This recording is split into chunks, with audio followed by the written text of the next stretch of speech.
Your data points and your knowledge, well, your height measurements aren't quote unquote science, but they can be part of a scientific experiment How? if their data set isn't part of it. How? Yeah, but even if it's not a part of a scientific experiment, doesn't make it not Well, let's science. go through the scientific. Like if you're studying biology, wildlife biology, and you're not doing an experiment, but you're just collecting data to come up with some conclusion, you're still doing science. No, you're that's not. not science. Measurements have to be part of the data, chemo. So it's part of the scientific There's process. no measurement. Of course. If you are measuring Usain Bolt running 10 seconds, for argument's sake, like you said before. So we do Usain Bolt pre-Gatorade and after Gatorade. So pre-Gatorade, it's 10.1. After Gatorade, it's Correlation, 9.9. Bansor. Correlation, not causation. There you go. It's part of it. It's not causation. No, if you do a test like that, where you give him Gatorade and then you have him run and do this, that could be considered, like, you could formulate that into an experiment. It could be science. No, all you're doing is having Usain Bolt run, and you're not changing any variables. You're not manipulating anything. All you're doing is I don't know what's going on and here. Recording it, and that's just observations. No, we're gonna have to reset again. I don't know what's going on. I think we've missed the scientific boat. But go on, because if you want to finish this, we're gonna have to reteach everyone this. Well, Timo, what data do we need? Something is wrong. What data do we need to gather all this scientific evidence? Look, so if it's not Jeremy, something is wrong. Something is wrong. Is it temperature? What measurements can we take to prove these scientific things? You have to be able to take some sort of measurement, chemo. Yeah, to gauge this is not science in any means, by any means. Okay, this is just you assuming that because you gave him a drink, he ran at this time. You can't prove that in any way for sure, 100%. Right? Because he might have been tired. No, but it's part of the data. No, it's nothing to do with it. It's all assumptions. Chemo, it's pseudoscience. To narrow things down. You've got to narrow things down, chemo. Oh, and you've got to use all your tools possible. You might not be doing a test when you take the measurement. The test is not determined. The test isn't the determination for if it's science. Because you can take measurements of all the fastest runners for whatever reason, and the fastest animals for whatever reason, and then you can later on at some later date look at all the record speeds for different animals and then classify which animals are the fastest and this and that. And you'd be doing biology. You'd be doing stuff that would be, making the classifications and stuff like that in wildlife biology without doing any kind of test. It's still considered science. No. So what Bansor tried to say was the cause of the speed, the time, was the Gatorade. And again, this is just correlation. Okay, you might wait. It's not an experiment that you can manipulate. We get I said that could have been part of the cause. That could have been part of the cause of the Gatorade. Didn't say it was the cause. Could have been part of it. But you've got to gather all this information, chemo. Pre-Gatorade, after Gatorade. Well, what if then? Listen. 10.1. Well, listen. Hold on. Gather all this information. So let me ask you then. Buddy. Let me ask you then. Okay. So, let me ask you. Yeah. So what if you gave him? Let's say the bottle was Gatorade. Yes, but it was, I don't know, apple juice. Okay. Yeah. And placebo effect. Placebo. Yeah. Exactly, Mark. Exactly. So he thinks. Yeah. So hold on. Let me finish. So for a month, he's been getting real Gatorade, real stuff. Yep. And he's thinking, yeah, this is making me run super fast. So then you want to test it for sure, and then you give him just juice, but the bottle is Gatorade, and he still runs super fast. And he's like, yeah, the Gatorade. So is it the Gatorade? You guys know how Gatorade works, man? I don't know. I don't even know what it is. But the point is, if that's the point, we can show that the bottle made him think he was running faster and not the actual Gatorade. Exactly right, chemo. And taking those measurements with Gatorade, with apple juice, with Milo, with a couple of beers, all this information will help you narrow down exactly what is the cause for him running the 9.9 seconds. But you've got to use it all. Still not science. You just want them to do the test on you, and you be the beer subject. Again, you're just making a measurement. Again, this is a measurement. You're measuring, was it 3 Gatorades that made him run faster? Was it 4? Was it none? You're just making measurements. No science involved here. None at all. It's just sports science, man. If you want to think that, Chemo, you're more than welcome to. No, again, you cannot show the cause of him running at those speeds.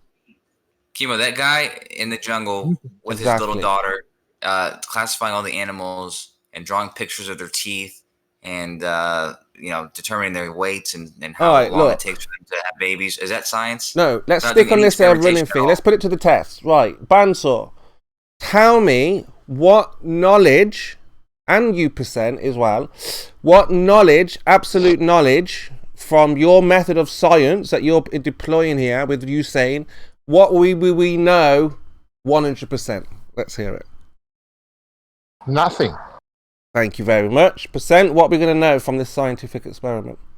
What scientific experiment? You said Usain Bolt stuff is all science and stuff, and I'm asking, well, from the end of all this science, what are we going to know from it? I said you could formulate it to be an experiment. And what would we know from it? I'm asking you, what can we know from it at the end of this? And what for instance, let's say Usain Bolt didn't know what he was taking, right?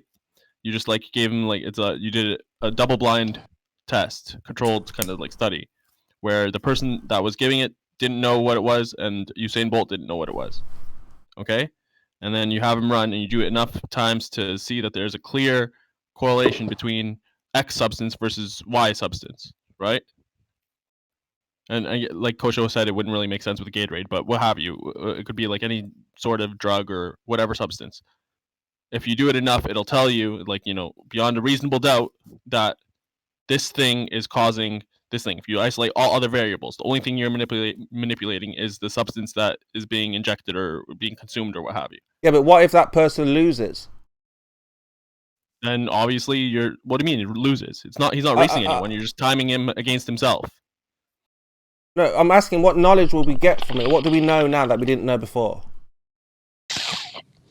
You'll just see whether or not this thing is making him run faster or not. How will we know this, though, Percent? You test it. Try the process of the test. You manipulate the dosage, you manipulate the substance, you see what is making him run quicker, and you're isolating the variables. Obviously, yeah, but hold on. To do because with an athlete, they might get injuries. You give him cyanide. Hold on. So what if he had a late night? It's not optimal. Yeah, but what? So again, don't do it just twice. That's what he's saying. He's saying it's not easy. You would have to do a lot of stuff. You'd have to do a lot of tests. You'd probably take a data point every day or something like that. What about it'd be hard, very hard to do, but you'd have to try to isolate, make all the variables the same. Do the race at the same time. It's almost impossible to no, because Percent. Hold on. Look, every day the person is different. They grow, right, or something is different. They're never the same as the day before, are they? You can weigh them. You can measure them. Once you reach adulthood, you don't really grow. Your cells just turn over. No, but I just mean Kimo, when you have data like this, when you have data that has the variables cannot be perfectly controlled, then you just do it over a long period of time. So you have a large data set. Kosho, my question. You see, I asked very simple questions. You see, and I only asked, what do you now know? With your version of science that you didn't know before, whether that drug was useful or not, you would know whether that drug improved someone's ability to run or their speed or what have you. Yeah, but how would you know that? What if they couldn't beat Usain Bolt with drugs? And Usain Bolt's still faster than them without drugs. It's just about you're not checking anyone else. There's no race going on. It's just Usain Bolt or whoever racing, and you're checking the time. Whether they can beat their own record or whether, they'll have, you just check their own time. That's it. You take any runner, especially if they're a normal runner and you already have data points from them because they run every day or something like that. Let's say they do this to football players all the time. They do their 100 meter, they do a 10-meter test or 100-meter test. They do a bunch of tests. Yeah, they do all that kind of stuff all the time. And basketball. Yeah, all different sports. And so there's data points to go from. And then if you change something up, like you're a new medicine, like a new thing that they're taking every day for a month, you can then look at their data from before that and look at their data for that month alone and see if the average over those times have increased. You wouldn't look at any one day. You'd look at a collection of the data. Usain Bolt. A new shoe. You could test a new shoe. You can do science on a shoe. We all know about all these guys He can bolt really fast. Amy Winehouse. Amy Winehouse died from drinking too much wine. Anthony A Weiner house full showed of his wine. cock. Anthony Weiner showed his wiener. I mean, stuff, right? Magic Johnson. Donald Trump Magic trumps Johnson had a everyone. Magic became Johnson. So look, again, how are we good? Let's say you give Ben Johnson the drug, right? And he runs at, let's say the fastest is 10 seconds. And then you take the drug off him, he still runs at 10 seconds. You give him the drug, he runs at 9 point something, 8, 9. Then you take the drug off him, he still runs at 9. So how do you know this is the cause of him running faster? You obviously know it's not the cause there. Bernie Madoff made off with all those people's money. Dude, I know. That either wasn't the cause or you made permanent changes to him with the drug. Because his time, was it faster than Usain Bolt's? So if Usain was in that race... You test against yourself. Testing against somebody else would be silly. No, listen, I don't think you understand how that stuff works then, man. If you're asking stuff like that, if you were doing the science test and you were trying to see if a drug made a person faster, and you're like, let's see if he's faster. Like, is he faster than Usain Bolt yet? Like, no, he's still slower than him, but he's like 100 times faster than he was. No, it's not good.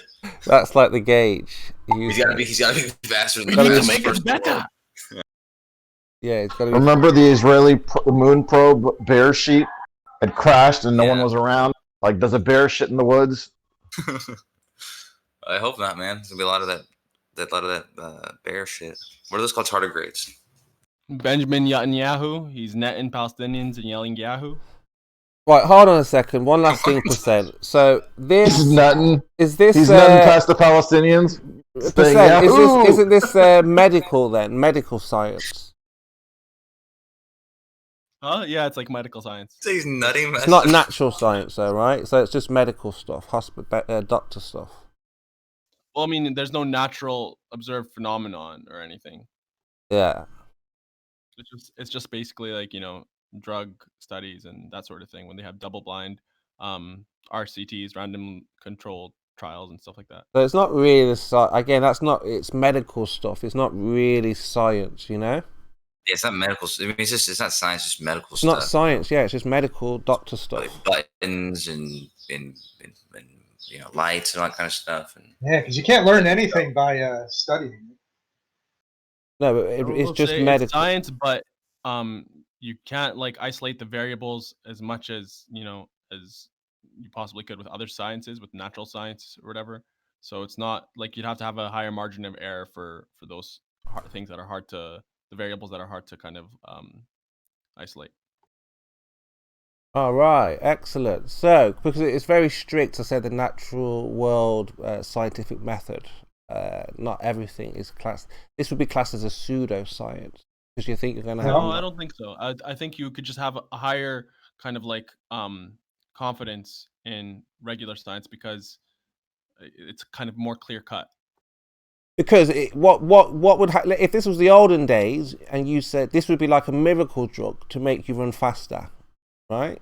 You'd be selling like a wonder drug, like a substance. There are drugs like the that. Olden days, and you didn't do proper testing, then yeah. They have all sorts of drugs like that. You can give them speed. Again, of course, it has deleterious effects. Not science, then, is it? It's also. Thankfully, it's not the olden days, and we can do proper testing. Again, it's not science because we know the cause. Man made this this medicine. That's stupid. That's not the question. That's not the question, you fucking moron. It's not the question. No. This is not natural. We don't see in the natural physical world super trees. That's not the question. No. We don't see in the we don't see in the natural world super trees where they grow extra quickly because it's some kind of steroid. Doesn't matter. So it's not science in the least. Doesn't matter. Not in any way. Nothing at all whatsoever says you cannot test man-made stuff, you fucking moron. I've just remembered, yeah, it's man-made, so we don't see it in the natural physical world. That's stupid. That's stupid and useless. That's not what natural means in this context. Okay, what if they were natural substances? But we don't see. Where do we see in nature? Cocaine. Where do we see in nature? Cocaine. Listen, where do we see in nature steroid and plants or animals increase because they've taken cocaine? They eat the coca leaves and they have an increased performance. Like, okay, so take cats. They have catnip, right? Catnip, where does it come from? The earth. How do they make it? Yeah, so they just get it from the ground. It's a plant. Yeah, so what? That's plant. And what do they do to it? They cut it and like let it dry. Yeah. So basically dries out. Yeah. The man does something to it. No. No, it could dry on the this plant. mint that dries out. It could dry out in nature. Guys, no, I'm saying if a tiger saw this in the wild, would it start? You're going at this all wrong, because it's not. There's no restriction on humans affecting something to make it nature. Oh yes, there is. Nature does not. Nature in this context is not opposed to artificial. That's a different word. No, hold up, Coach. I'm just trying to show that you could do the same science with like items that are strictly speaking natural. Go on then, Jeremy. Listening. So, for instance, if someone like there's like the weed plant or something like that, and you ate it, you could get high. It's a natural thing. Right. You could check it, like test to see, which plant. Let's say you have a tribe, and they're eating, they're hunter gatherers and they're foraging and stuff, and they eat plants, and they've noticed that, out of this concoction of plants that they still not collect science and eat. percent. Because you said you I gotta eat stop it. this silliness. Out of these plants, that one of them is making them high. So then they actually decide to do a little study, and they test the different plants. Go on, finish. That are natural, and eat them and see which one's making them high. All right. Still not science. Go on, Jeremy. Usain Bolt with the drug, right? Now, what's your independent variable? We have our natural observed phenomena. I guess this guy can run, right? So what's your independent variable? It doesn't have to be an experiment. It doesn't have to be a rigid experiment, and it doesn't have to do any of these things. You can you can have a scientific analysis without it being testing. And if you wanted to test it, you could test his speed. The speed at which he runs, the 100-meter dash could be your dependent variable. And the independent variable would be this drug that you're giving him. Oh, it's that simple. Gosh. And you can make that your experiment if you want it to be. But it doesn't have to be an experiment. Yeah, but we know the cause. It can be an experiment. It's not. We know the cause. Why can't it be an experiment, Jeremy? Because, go on, Jeremy. What? Give me your independent variable. What Kosho just said just now was nonsense. No, if you want to try, Jeremy, you're missing the first step, which is the observed phenomenon. Irrelevant. Guys can. I'm assuming they're just going to have humans can run. What? Okay. Is that your independent variable? No, it's Usain Bolt running unusually fast. No, we don't need that. It could be anybody we can test this on. We want to know if your performance enhances. You need independent running. Everyone's lost. This is not like that's such a retarded restriction as coming up with a fucking. You don't have to say that. You can identify what you're looking at. You're looking at somebody run and their speed. You're isolating everything, and the only thing you're changing is the fact that they're giving this new drug on top of everything. Are you isolating his? Are you isolating his willpower to run faster? The fuck, dude. No, we're requesting. We're requesting that he do his best every time. We're gonna have to. When people run, he's telling us he's doing his best. You're numbnuts, I guarantee if the cops are chasing you, you're going to be able to run faster than you normally would. Or if a dog is chasing you. That's another chemical. Jeremy, that's correct. All right. So how do we know this guy's not... Then why don't you do that? That could be a test too, dude. That's not isolating anything. You know what a controlled variable means? If the cops are chasing him all of a sudden, that's not a controlled experiment. We'll start shooting at him. Yeah. Listen, you can do an experiment where the only thing you change is the cops. In order to have an experiment, you're going to need a dependent and independent. In order to have an experiment, you need an independent and dependent variable. So let's hear what these two are for Usain Bolt. I told you, dude. The speed in which he runs a quarter mile. That's the dependent variable. The independent variable would be the drug he takes. Fuck, Stain. So the drug, okay. So the drug is causing him to. That's what you're testing. The drug is an independent variable. The drug is an independent variable, and his speed on the 100 meters is the dependent variable. What's the dependent variable? Yeah. So what is the dependent variable that he runs at? The natural observed phenomena. Yeah, what are they observing, Jeremy? What's the dependent variable? The speed, you fucking moron. The speed of a human running. You could do this with a cheetah or any kind of natural. It doesn't have to be a man. The speed. Oh my gosh. Go on. the speed of Usain Bolt in the 100-meter dash. So you're saying that the drug is going to cause him to run faster, or not? Maybe. That's your null hypothesis would be the drug doesn't. Whoa, hold on a second. Are we saying Exactly. that? Hold on. Before that, are we saying he's able to run at the same speed every single time? For argument's Nope. sake, let's say he is. Yes. Well, I was going to say there's an error bar. This is why That's you take true. this. You what I made a said, good point. You look at his data points for like the whole year or a whole month. You work before, out a and you test mean. You do it enough to see if there's a new mean. The point is, the best you're going to come up with out of this is a correlation. No, but if you do it enough times, let's say like you've done it 100 times and it correlated each and every time, then at some point you have to say that this drug is causing him to run faster. In my case, I'd be giving him cyanide because I want to win. Don't be racist. Jesus, Moya. Oh, he's going to run slower. I'm not gonna You give him wouldn't say that if he lethal. was It's just white. cramping and shit. Is that true, Moyak? Yep. You being racist? Yeah, that's what I'm doing. That's all right, man. I mean, you look like a racist. Yeah, of course. I got that white beard, man. Looks like you dyed your hair Especially white. with those tassels. You hate black so much you dyed your hair white. That's it, man. I don't even fucking This would want be black very hair. dodgy to have as a cause. This would be very dodgy to have as a cause and effect. Wow, then you mean that all of medical experiment where science doesn't work? So medical Where science you're is going to just have a a game. theory at the end. Jeremy, what do you think that fucking any of these people do? Like an engineer, what's it called?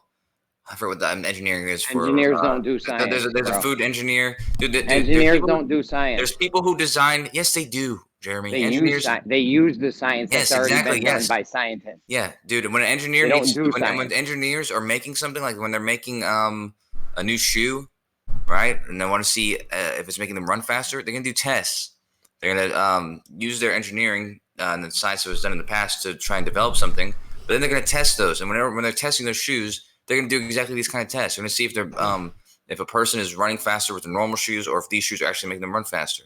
They're gonna have to do these exact kind of tests where they're measuring the speed. Yeah, that's just a study where you get correlation out of, though. You're not getting cause and effect out of that. Kosho's been watching too many Nike adverts, and they're all like flashy. This is take a run. No, Kosho, it's just an advert. Not real Kosho, right? I haven't watched too much commercials. You're right. Yeah, when they show like the Nike flashing and fast and high, not reality.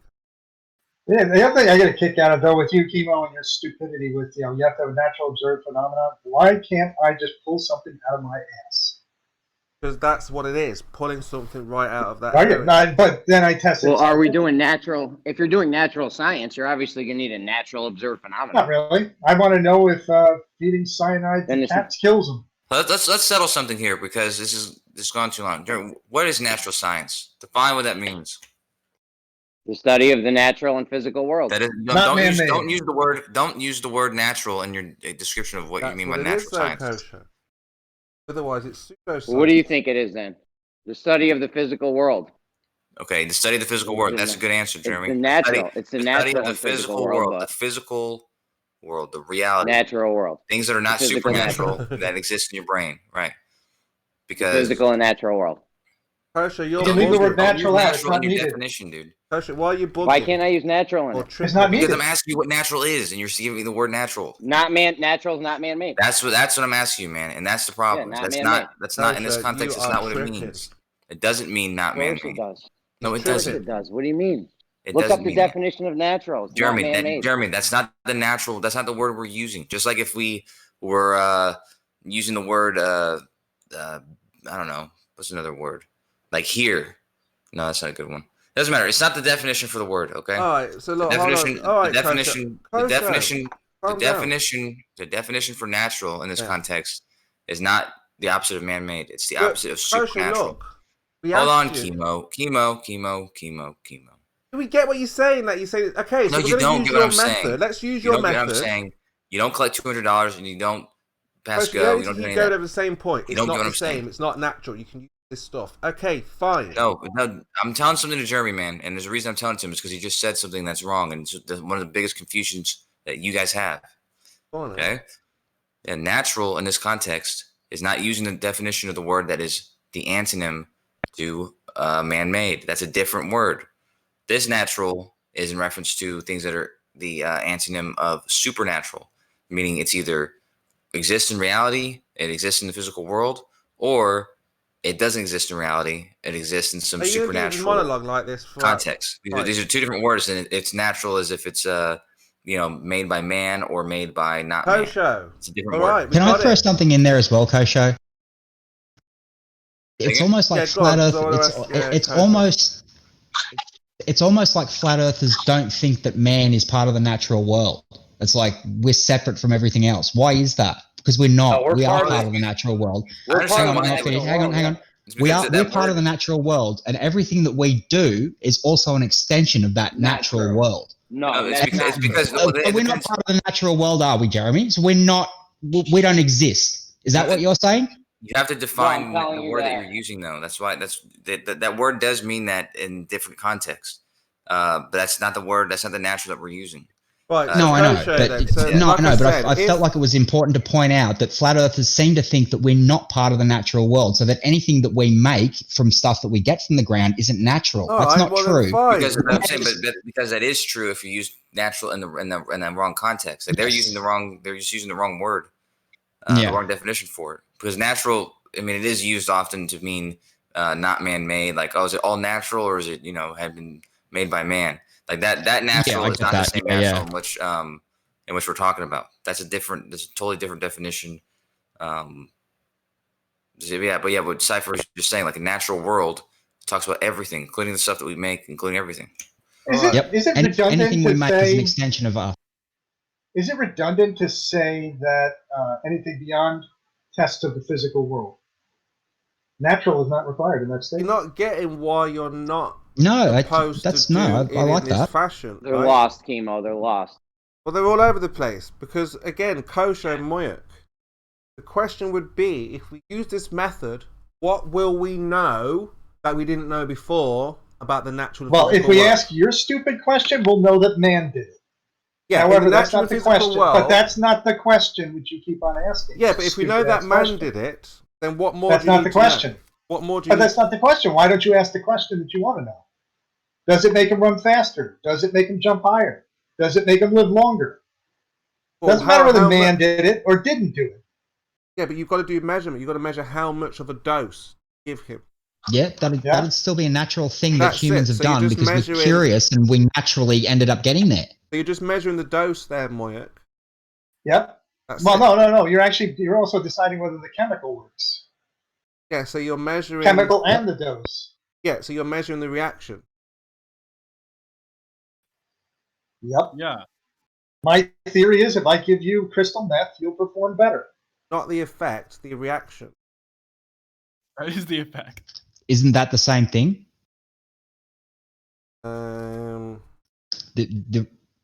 Is that not, for all intents and purposes, the exact same thing, Chemo? Well, he might react in a particular way, and the effect that you're looking for is the running of faster. So he might react like spazzing out, but he's still able to run faster, which is the effect. Which would be an effect of which would be an effect of whatever he's taken. Yes. All right. What happens when the placebo side effect, right? Hold on, Chemo. What happens when the placebo effect happens, and he runs faster anyways, even though we gave him and that result of your test, orange water? Was that part of your test? Man. No, then that's a result of your test that the medication didn't have any effect. What was we give him hold on, Kosho, before you go on a crazy monologue. We give him the medication and makes him run faster. Then we give him a placebo effect, and he still runs faster. Wow! What so do we the now answer I was know of giving the you. cause? Did the medicine cause him to run faster? Nope. Now you got to know the result.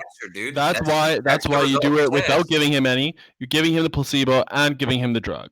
That gives you the result of your test. That way you find out that the drug had no effect. That didn't have any effect. Right, it did have an effect when we gave him the stuff. It made him run faster. Yeah, but you can't determine that he ran faster if you gave him the placebo and he ran the same thing. There's no Pre-test. No, he runs fast. Yeah. He runs faster when he's on the placebo too. So Yep. hang on. So you're giving the then same, if it was so a you're giving the placebo same effect all the guy. time. So you're both giving the same guy both the drug and the placebo. Is that what you're saying? In this example, why not? No, I mean, it doesn't matter. In this Yeah, you do 3 different tests. You do it without him taking anything. You do it with him getting a placebo. You do it with him getting the drug, and you see the difference. Wow, so You the do it same enough guy is the times. control also. Nice. Yeah, Yeah, that's the point I was getting at. How he's Rocket. running without anything. That's ridiculous. Not science, Okay, guys. let's say that. Talk about let's a say we got biased 3 sample guys. size. Not science. Yeah, that's Okay, what we I was got 3 getting at. guys. That just goes to prove how scientifically illiterate this bunch is. All right, we got 3 guys. One gets the drug, one doesn't, one gets a placebo. Are you happy? No. The guy that gets the placebo Still not and the gonna drug, work, they Jeremy. both run faster. That's not going to work, Jeremy, because you have to isolate the variables. So it has to be It's not going to work. one guy this doing isn't how all you 3 would- drugs. That's the only variable you change. You don't change the guy. So you could do it with a bunch of different Ladies guys. and gentlemen, Regardless, Pocahontas, each who has guy 2 has STEM to degrees, have making the to statement. Take the drug. Yeah. What you could do is you take a whole group of people, like 100 or 1,000 people, and you can have Yeah, them you can all do it that way as well. No, Have I'm them all going to run show for you a why month. you're wrong again. have them in all a run for a second. month, chemo, and then have them all take the drug and have Kosher, them take let me show you placebo. why you're wrong. No, again. chemo, not in the middle of me saying something. No, I'm not going to show that. Well, you asked me a question. But yeah, you have Go on. half of them take the placebo and half of them not take or take the regular drug and run again for a month. And they would all each have 2 data sets from either when they took the drug or the placebo or when they didn't run at all. I mean, when they didn't have any drugs at all. And if all of them had improvements with the placebo or with the drug, then it would still show you that the drug has no effect. No, They improved for whatever else reason that the placebo also did. Maybe it was just time of year or something like that they all ran faster. But it would show you that the placebo wasn't. It would show you that the drug wasn't more effective than placebo. So look, the point is where's the limit? Because if you're going to say the drug makes them run faster, then we should be seeing times of 5 seconds in the 100 meters. Dude, this is a hypothetical. No. I want to. Kosher, let me speak. Yeah. Thank you, Moya. But Percent and Kosher can answer this. But if you're saying that we take various runners and we take the fastest runner, you're saying that these drugs make them run faster, then when does it stop for any person? Can they run 5 seconds, 8 seconds? Will they break the world record under Run 2 these second drugs? meters, 100 meters. Yeah. No, it would depend on the drug, first off. And number 2, I don't think you would see it in any events because drugs are No, bad. forget the event. I'm saying you're going to test it. Will they ever run 5 seconds, 100 meters? 2 seconds? Who knows? Maybe. I guess the Probably not. example I would Probably have not. there. The example I would have there is if you had Well, if probably not, then a Percent. Honda. If you had a Honda and a muscle car. Well, listen, and if you it's wanted probably to, not. And you wanted to take that Honda and the muscle car, you would take one. You'd try a new fuel in it, and that car, the Honda Civic, gets 5 seconds better in the quarter mile. And you put it in the supercar, and it gets 10 seconds faster in the quarter mile. Still helps both of them. It still was an improvement. You're not going to go hope that the Honda Civic will beat the. Okay, the point is, what do you do? The point is, what do you do when Hilarious the point is my mic low? No, you're fine. Just stop. This is what Already already the point answered. the point is, what do you do when you give the guy the placebo and the drug, and they both run faster? I told you that the result of your test, when you're making the results of your test to see did it work, did it not work, that tells you that the drug did not have any improvement. That It did. It made the guy run faster. No, it didn't. It obviously didn't. If the placebo also made people run faster, there was some other effect. Placebo effect both times, in theory. Then the drug Placebo makes didn't the one guy the run drug didn't have any faster. effect that the placebo didn't. That's why itself. this is not. This is why this is nothing you can form an experiment out of, because Exactly. That it's is an ridiculous. experiment. That's the result of an Exactly, experiment. Jeremy. You'll never get a Jeremy, result. The result is not always a positive result. The result Yes, of the test you'll either get the null could be or the that alternate. the drug doesn't work.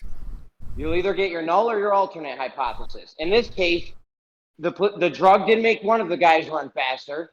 Another case, the placebo effect made the guy run faster. In another case, the drug made the one guy run slower.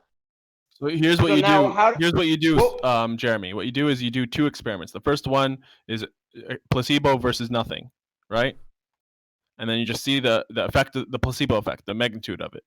And the second all one right. you could do placebo versus the drug. We gave 2 guys. Hold on. We gave 2 guys the placebo. One ran faster, one didn't. This is pure nonsense. It is, because you can never do know. tests with just one person, man. You never know the cause of why they ran faster. You run a larger sample set. This is exactly why the test in which I described it. You use like 1,000 people or a large enough amount of people. Oh my. Okay. We give 1,000 people the placebo. 500 run faster, 500 don't. Hey, that's not what happened. That's what happened in my test. No, but 500 ran faster. No, but then there would be no placebo effect. But we know placebo effect is a thing. So Yeah. Okay, then we use it. Jeremy, when something like this happens, you have to look at the test. You look at the test and see why there was something that wasn't controlled for. All this kind of stuff is done, man. Whenever they get results, that's a result to a test. It's not a result that lets them that gives them any positive conclusion, but it gives them a conclusion that either the drug doesn't work or that their test was flawed and they have to control for all the variables. You'll never come up with a cause and effect relationship from this nonsense. You'll never be able to do an experiment. Come up with something useful. You're the one who came with that result. Jerry, they're never about to predict the time of the runner. Or say, oh yeah, you're running to 7 seconds. Why do you think that they give Jeremy, you can't say that you'll never come up with a cause and effect relationship. Like, you can't just say that off the bat. Because imagine you give this drug, and 100 times out of 100, the person runs faster. You don't give it, he doesn't run faster. You give it, he runs faster. Enough, like when you do it enough times, you're establishing a cause and effect relationship. It's not just correlation, because you're actually causing it. Like when you don't do it, it doesn't happen. You're eliciting the response. Why do you think they give steroids and enhancement drugs to athletes? And why do you think they ban them from using them? And the reason why they take them and the reason why they ban them from taking it is because they have an effect. And the reason why they know there's an effect is because they've had a large data set to go off. They've seen the results of when you take them and when you don't, and how athletes can improve in that kind of shit. Yeah, all the steroids do is make you train harder and stronger. Now, if a person wanted to put more will, they could train just as hard as the person on the steroids. What? I'll bet you that no matter how hard you work, you'd still be a fucking waste. It just depends how hard you work. That's what it's all You gotta about, have hard work. No, Chemo, it's not just that. What does the drug do that causes you to run faster? Apart from that, you just work harder in the gym. Okay, so well, actually, for the same number of hours, you get more muscle mass using. For instance, let's say you didn't work harder at all. Let's say you took the drug, you took like erythropoietin, or just like you what's it called, transfused red blood cells. Right before your competition or what have you. You're gonna have more red blood cells delivering more. Yeah, Lance Armstrong shit. You're gonna have more red blood cells delivering more oxygen to your muscles, causing better performance without working harder in the gym prior. They're not going to win, though, are you? If you just look. Yeah, he did win. He won 7 times. Who did? Lance Armstrong. Who? The bicyclist, Lance Armstrong. He did no training, just took the drug and just... No, he trained, but before he raced, he did the thing with his blood, like what a percentage was saying, and it caused him to have much more energy than everybody else for longer periods of time, and he was able to win 7 times. So it indeed had an effect. What, did he take steroids? Do you? Open your ears. I was about to say, keep up with the conversation, Chemo. I thought we were talking about steroids. I didn't understand what this... Well, I said steroids as a umbrella term for really any athletic... erythropoietin. But what he did was he like took his blood out like weeks prior and then allowed for the blood to regenerate, and then before the competition like put it in again. Filled them. I forget exactly what that does. But erythropoietin has the same effect of eliciting red blood cells to be generated. Doesn't that like oxygenate your blood or something like that? Like it provides, like, your blood cells carry oxygen in the hemoglobin, so basically it just allows for more oxygenation of your muscles. Okay. So do we have any theories?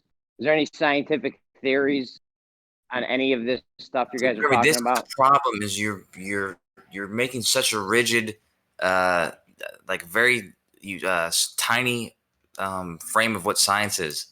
Like it just because there's not a theory doesn't mean it's not science, and just because it's not. I'm not saying you can't. Science. Again, for me, let's say the other riders now knew that this guy was doing this, but they still wanted to race, but they knew about it. They would work harder in the race, knowing that there's a guy doing this, and they'd try and beat him. They worked their hardest and they lost. No. Because you don't know. If you don't know, you think differently. Now, if they knew, what? Yeah. So if they, I'm sure most racers, cyclists in the Tour de France are trying their hardest to win the thing. No, but did they know he was cheating? There were rumors about it, man. No, they didn't know, but that doesn't matter because they're still trying their damnedest. It does matter. No, it does matter. If they knew he was cheating and say they couldn't do anything about it, but they wanted to enter it anyway, they would work harder in their mind and they probably start start doing the same thing. That's what happened in pro athletes like baseball players. They all started fucking doing steroids because, well, everybody else is doing it. I can't compete in this realm, so I'm going to use steroids. Science. The way the mind works. Most athletes, when they compete in like high-level events and they lose, you'll hear them say, "I gave it all my God." You know, he's a better man or whatever. He's a better man. Yeah, but I'm talking They'll say a bunch of shit like that because they know that in terms of their camp and their training, they did as best they could. Right. I don't like after you do an experiment. Hold on, %. After you do an experiment and you get your alternate hypothesis validated, you now have a theory, right? No. The theory is not the result of a test. It's the theory would have come before that. Plenty of tests. The theory comes before the test, the experiment. Yes. That's what he's saying. Yes, that's silly. No, that's a hypothesis. A theory is a result of many tests and many. You're on your way to having a theory now. It's before. It's a big idea. Yeah, so you do an experiment enough times, you have a theory. Let's hear your steroid theory. There must be one, right? That's not the result of all tests. It's the theory only comes about after a shit ton of tests, and it's for a specific reason. So it's like if you're trying to figure out the let's see an example, like how is there evolution or something like that. The theory of evolution is not based on one test. It's based on observations. It's based on experiments. It's based on all. Let's not inject the evolution into this. Yeah, you have no. First of all, you have no tests with that. Anyways, the point is, if this is actual science, you can do an experiment on. Then there must be some kind of steroid or Gatorade theory or something. So let's take general theory of relativity. Then the general theory of relativity. No. Yeah, the general theory of relativity wasn't titled the general theory of relativity. Okay, but it became a theory after. Testing was done to see that these the shit that he wrote in these papers is Did correct. It become a theory after or before the tests were done? It didn't become a theory until after. Yeah. You know what? I like your Gatorade. Was relativity a theory before or after? I like your Gatorade theory, Jeremy. Yes, in a fashion, Gatorade theory works. You know, from the way we were talking about before, it makes you run faster. So there's a hypothesis that you can take this sugary drink, it makes you run faster. Now you take it, and you do run faster, and now there's a theory in place that says Gatorade makes you run faster, the Gatorade theory. Let's see now, the theory. Over time, it could be dethroned, and we can find out that it was actually not just Gatorade, it was just a sugar in Gatorade. Show me the scientific theory on one of your steroids or whatever. Do you have one or no? Yes, anabolic steroids theory is that anabolic steroids will help you build muscle mass faster. That's an actual theory. It's not called that, but that's the result of it. The theory is the proven science. So you don't have a theory? No, it's proven science. Hence, it's a theory by your definition. What is the definition of theory? We theorize or we hypothesize to take anabolic steroids makes you become fucking buff. You take anabolic steroids, you become fucking buff. Okay, I guess that's theory proven. Fuck you. If you want to call it a theory. I don't like to call it a theory because it's something weird about calling it a theory, but it is a theory by that definition. What are you calling a theory? Anabolic steroids effects on the body. That's anabolic steroid theory. Isn't that a law? Wouldn't those just be laws?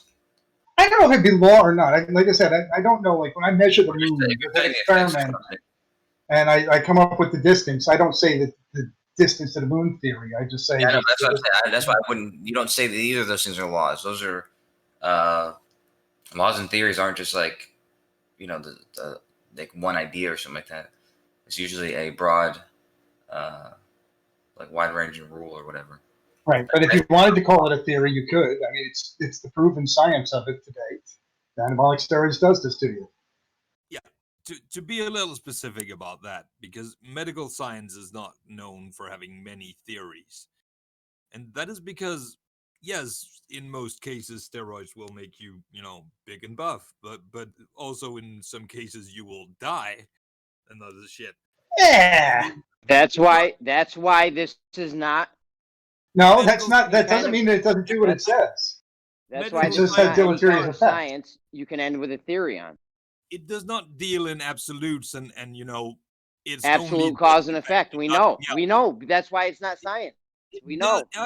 Hey, Jeremy, it does deal in cause and effects, but it's not absolute. It's not, we add this much, then this happens.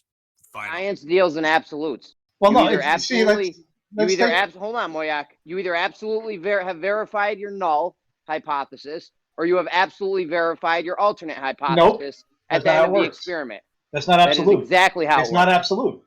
It's the current theory is right now is what we know to be the fact. And as soon as something comes along, there's no absolutes in science. You have absolutely validated your alternate or null hypothesis at the end of an experiment. Positively establishing the cause and effect relationship between the thing. So I would say it's fine to say it's absolute. I wouldn't call it absolute. It is absolute. It's not at this point. It's only to the point where we know. At the end of your experiment, you have absolutely validated your null or your alternate hypothesis. Nope, gravity. Isolated every other part. There's no conclusion in science, man. That's a fact. There's not a fact. That's not up for debate or a question. It is, Jeremy. It's not up for. You're right. It's not up for debate. It's just wrong. Fact. There's no conclusions in science, man. Science, the last method in any scientific method is going to be. But why would there be kosher and pseudoscience? Because there's no finality. There's no finality. There's nothing that says you can't test it again. Pseudoscience has no conclusion because it's belief. No, dude. There's no conclusion, meaning that you can come up with a theory or law, but you can also test that law or test that theory and improve it or change it or nullify it. And a lot of shouldn't be wrong.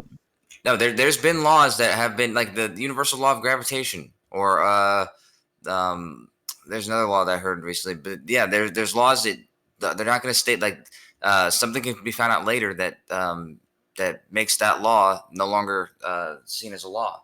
We still call it a law, but there's situations where the universal law of gravitation it doesn't work. Yeah, because it's pseudoscience. It's pseudoscience. It's because the law was seen to be not complete. Don't compare your pseudoscience to our real science. In actual science, Kocho, you've isolated all the variables. You're manipulating it, so you're showing that this exact thing that you're doing is causing the effect. Yeah, right? This drug is causing him to run faster. So you could say that this drug is causing him to run faster. It shouldn't ever, That's not science. If you did it properly the first time, you shouldn't ever have to go back on that. That's not what science is. Science is not science. To say we come to the correct conclusion. This is the conclusion forever. It's come to the conclusion until somebody has tested that conclusion and seen that actually even 100 years later they found out that what you came up with wasn't exactly correct. There may have been something else causing what you thought was causing it, or there may have been something else. But there's no end. If they find out that there's another variable, if they find out there's another variable that you didn't account for, then you didn't do science correctly the first time. Yes, you did. The first time you thought you were doing science, but it turned out to be pseudoscience because you didn't account for all the variables. That's stupid. Then you never get to the the end. Then that's fine. Extremely stupid. Do they have magic? They have magic balls where it tells them everything that they don't know before they go in and do it. That's fucking retarded, dude. That's why you do a good job of isolating all the variables. No, you do the science the best you can at the time. Of course. Allowing it to be an open question afterwards also. Consult the crystal ball to tell you all the unknown variables that you could never ever know. Otherwise, it's not science. That's why you don't move forward unless it's science until you find out that you had a variable that you didn't and at that point it wasn't actually But there could always be a variable. Like what? So that's why you isolate the known variables. You can't isolate the unknown variables. You fucking what retard. unknown variables? Don't know. They're unknown. You fucking just made them up. Holy shit! Then don't do an experiment then if you can't vary for all these variables. Chemistry is a perfect example because chemistry in the 1800s was being understood for the chemical reactions and what's causing this, and they were coming up with great relationships between this and the masses of this. They had no idea about the atomic atomic mechanics or quantum mechanics or anything like this. Yeah, so and they still actually weren't kosher. giving precise description of what was happening. And the same is kosher. The same is now. They still could be in what you've just said. There still could be something they've not accounted for. That's why. Absolutely. That's my point. For goodness sakes, can I say two words? So that's why kosher. That's not science. Whereas if we've got the observed phenomenon and we predict the cause of the variables that we know that are there to be manipulated. That's how you'd manipulate them. You don't say, well, there might be something else in the future, because it's got to see what you're varying right now. There'll be a possibility now, today.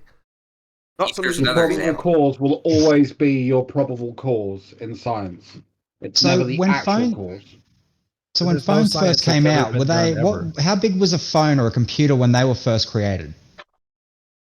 Talking about cause. That just means that there's no science that's ever been done, because there's always going to be a variable that could be discovered 100 years from now that I didn't know today, so therefore I can't publish until I know it 100 years from now.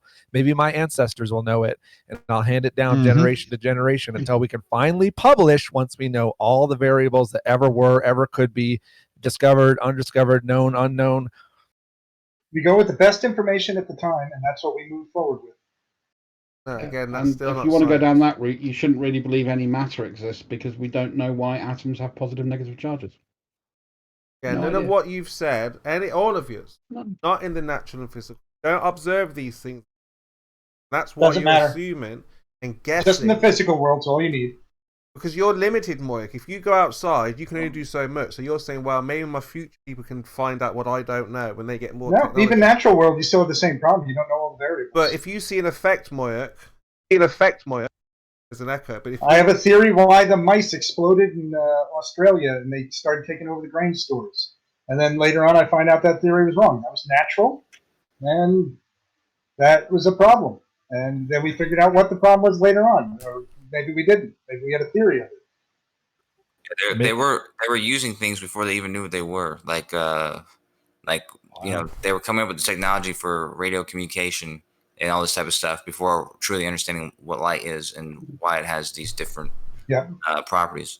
And anyone know how the microwave got invented? Things, doesn't mean that they weren't doing science then, or they're because they found out they were wrong about something or other then. We're only doing science now. It's always the science gives you the availability to always re-examine some conclusions you've come to in the past and adjust it to whatever you know now. So yeah, microwave was an accident with the Hershey bar. Precisely what we've been saying. That was. You're giving your beliefs on what you think is correlation. So of course somebody else can come up with another correlation, and then somebody else can come up with another correlation. Once you have cause, can you name one thing that we've isolated all the variables that we can know with 100% certainty? Can you name us something that in the natural world that we've isolated every single known and unknown variable that we can know with 100% certainty? Can you name this thing? Just one. Objects falling and rising. So we know it's objects what? We know when apples fall from the tree, it's due to density. That's the only cause. You'll never find another cause. Oh my God. You'll never find another reason. You'll never find. Yeah, he's trolling. You'll never find another. You'll never find He's something to manipulate from someone to make a big argument so he can laugh. None of your future ancestors will find another cause to why the apple fell. Well, for starters, you don't know that. Yeah, we do know that. You don't know that with certainty, and we know that the relative density has actually been A-base science tried to come up with a formula for relative density when Anthony Riley did his experiment, and guess what? It didn't work. Doesn't matter. You will never find another. It didn't work. It doesn't work on paper, and it doesn't work in reality either. Doesn't matter. The law of gravity is also called the law of relative density. The law of gravity. You're talking about specific gravity. Look, the point is, you will never find specific gravity. You're hate that, don't you? Cosmonaut here thinks there is another cause to relative density. So why things fall, he thinks there's another cause. He'll never find that. Notice how they won't touch the relative density being specific gravity thing. The equation. We're talking about cause and effect. No, but what you fail to, well, I don't know if you fail to realize it, but relative density is actually referred to, Chemo, as specific gravity. Yeah, that's another name for it. And I'm sure Gravity is you also know referred this. to as relative density. What's your point? Chemo, if you put something, pretend there's an Earth and the Moon. I know you don't believe that they're spheres, but in this scenario, just pretend they're spheres, okay? Anyway, if you put somebody between the Earth and the Moon in space, and let's say it's not in 10 to the 17 torr, it's actually 10 to the infinity torr. There's no fucking, it's just a pure vacuum. This is just for a thought experiment, okay? So the Earth, these two things are spheres in this thought experiment. The space is a perfect vacuum in this experiment. The person is halfway in between the Earth and the Moon. Which direction is he going to fall towards? Hey, Kosho, the point is. Well, let's see if you'll answer, Jeremy. Since we're going to ask a different question or say a different point. No, I just want to make a statement. If we're going to, I know, but answer the question first and then make the statement. Yeah, if your model was real, then it would. I don't know. You'd fall to the Earth. If your model was real. Earth, fine. We'll fall on Earth. Now, the point is, if we're going to sit down and try to do some cause and effect science here, and we want to find out an effect, things go up, things go down. We want to find the cause of that. We'll say, oh, more dense things fall down and less dense things go up. That's why I just asked that question, Jeremy. That's why I'm asking that question. Now you want to come along and say space-time's bending. Let's see the cause of that effect. Instead of trying to make another point, why don't you look at why I'm asking that question, dude? I'm asking that question to see if he's falling towards the Earth, then he's obviously falling towards the thing that has a larger mass, which means that it has nothing to do with the density. There was no density there. No, he's more dense than the medium he's in, so he's falling down. He was more dense than the medium he was in. Why isn't he falling towards the Moon then? He was halfway in between both. Because the law is that things that are more dense than the medium they're in go down. Okay, and less dense go up. Yeah, if you're on the Moon, down is in the direction of the Moon, though. No, down to Earth. Get your head out of the clouds. They both essentially have the same density, actually. Yeah. The density is not relevant here because they're in a vacuum of space, and they're halfway in between both. When people were on the Moon, downward is in the direction of the Moon. Okay. On Earth, downward is in the direction of Earth. Okay, back. Let's get it snap out of Candyland for a minute, and we're back on Earth, and we want to know why things fall up and down. We check the densities of things and see that the more dense ones fall down. Now you guys come along and say, no, wait, space-time's bending. Jeremy, everything falls down. We can experimentally show ours. For density. You're saying, dude, you said that wrong, man. The more dense things don't fall down. Everything falls down. Everything falls down if it's more dense than the medium. Not more dense than one another. Everything falls at the same rate.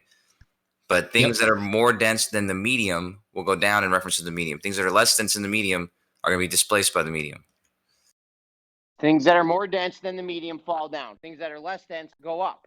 Now we have a direct cause and effect that can be shown experimentally with science. Let's see your space-time one. So if that was the case, Jeremy, if that was the case, then what I would expect is that if you remove as much of the medium, because we've got percentage in the room, so we remove 99.99999% of the atmosphere, and we drop a bowling ball and a set of feathers, they fall at pretty much an identical acceleration. So that seems to say that the density of an object doesn't actually mean anything with regards to its acceleration. And there must be both. That says that they're both more dense than the medium they're in, and they both went down. Guess what? Our prediction of relative density came equally. Now, where's your space-time experiment? You forgot the equally part, Jeremy. Time experiment. You might slow, Jeremy. You need to up your mind. We have gravity lensing. That's a good one. That's an observed natural phenomena. Up your mic, Jeremy. By Einstein's theory. Up your mic, Jeremy. A little bit low. Back. So Jeremy, we could use Einstein's gravity lensing, predicted by Einstein, observed in 1920 and many times since.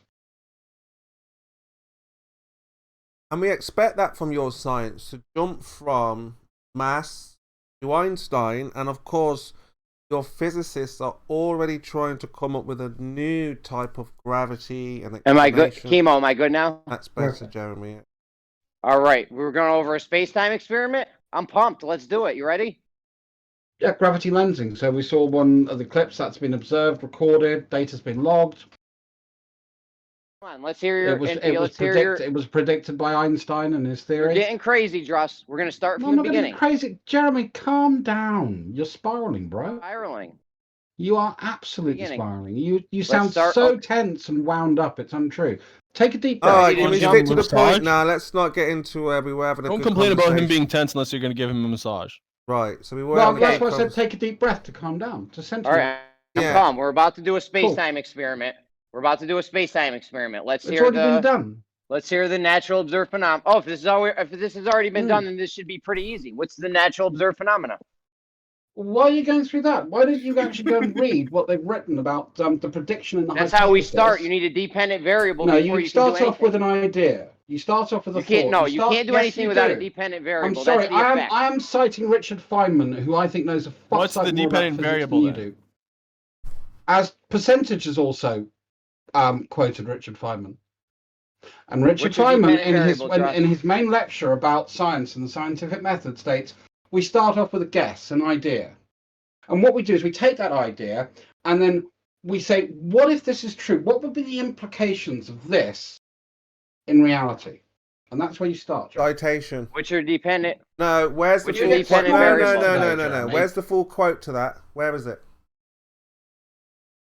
Oh, you want me to go and dig it up, Chemo? I'm just walking about talking. I just want the dependent variable. Hold on 1 second. Chemo, do you doubt that statement is true? Is it the full statement? Let's have a look at what it looks like. Do you doubt the statement is true? That's not the full statement. Do you doubt it? No, that's not the full statement, no.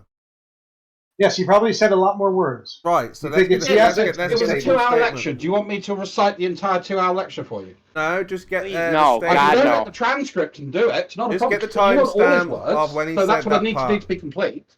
Get the timestamp of when he said that part. It's a 10-hour video. Get the timestamp of when he said that part. That's all. Fuck you. You won't do that for us. Right then, so stop quoting him and go through Jeremy's steps. Observe phenomenon. I remember this quote also, so I'm gonna. That's fine. So just go through Jeremy's steps. What was the observed phenomenon? Your dependent variable, and you're going to have a dependent variable in your experiment. What is it? I'm not going to dance to your game. What I'm going to do is I'm going to quote the method, the scientific method. Where's I'm not the quote? Interested in running through the modus. Where is the quote? Where's the full context? Where's the timestamp? Go and look it up. Right, so Jeremy, carry on. He hasn't got it. He's making it up. You've got Google. I'm not going to do your legwork for you. You don't do any for us. Right, so you want to see the scientific method, the steps? Is that what you want to see? Yeah, I want to see the dependent variable. Step 1. Cool. Go and look at the paper. Okay, I'll give you one. Okay, satellites show a timing error when you. No, we're not talking about that, Moya. With velocity. No, Moya. So now Moya, I have an observed phenomenon that velocity. Wasn't talking about that. Time seems to change with speed. He wasn't talking about Moya. Wasn't talking about that. We're talking about Druss's claim. That's what Jeremy wants to know. Yes. Yes. But it seemed like we were dead on the line on that one.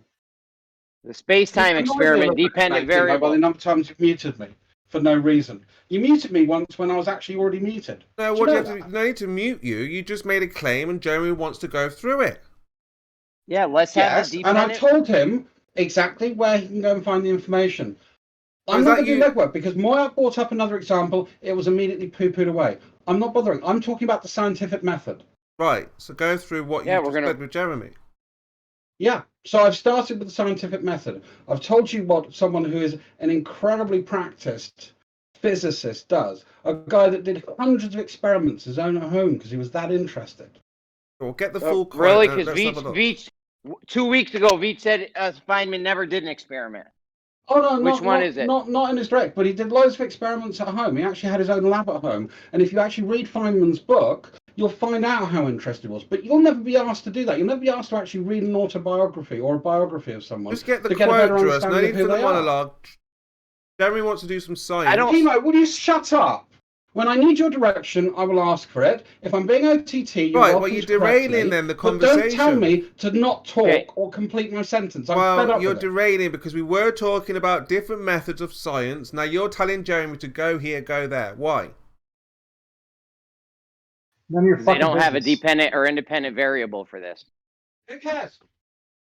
What's your hypothesis? What's your hypothesis? If you don't have that, what's your hypothesis? Okay, I'm going to just cut out now, Jeremy. You can then talk to someone else because I'm not going to waste my time on you, and I'm not going to waste my time when Chemo's in here, where he's basically just trying to control everybody's words.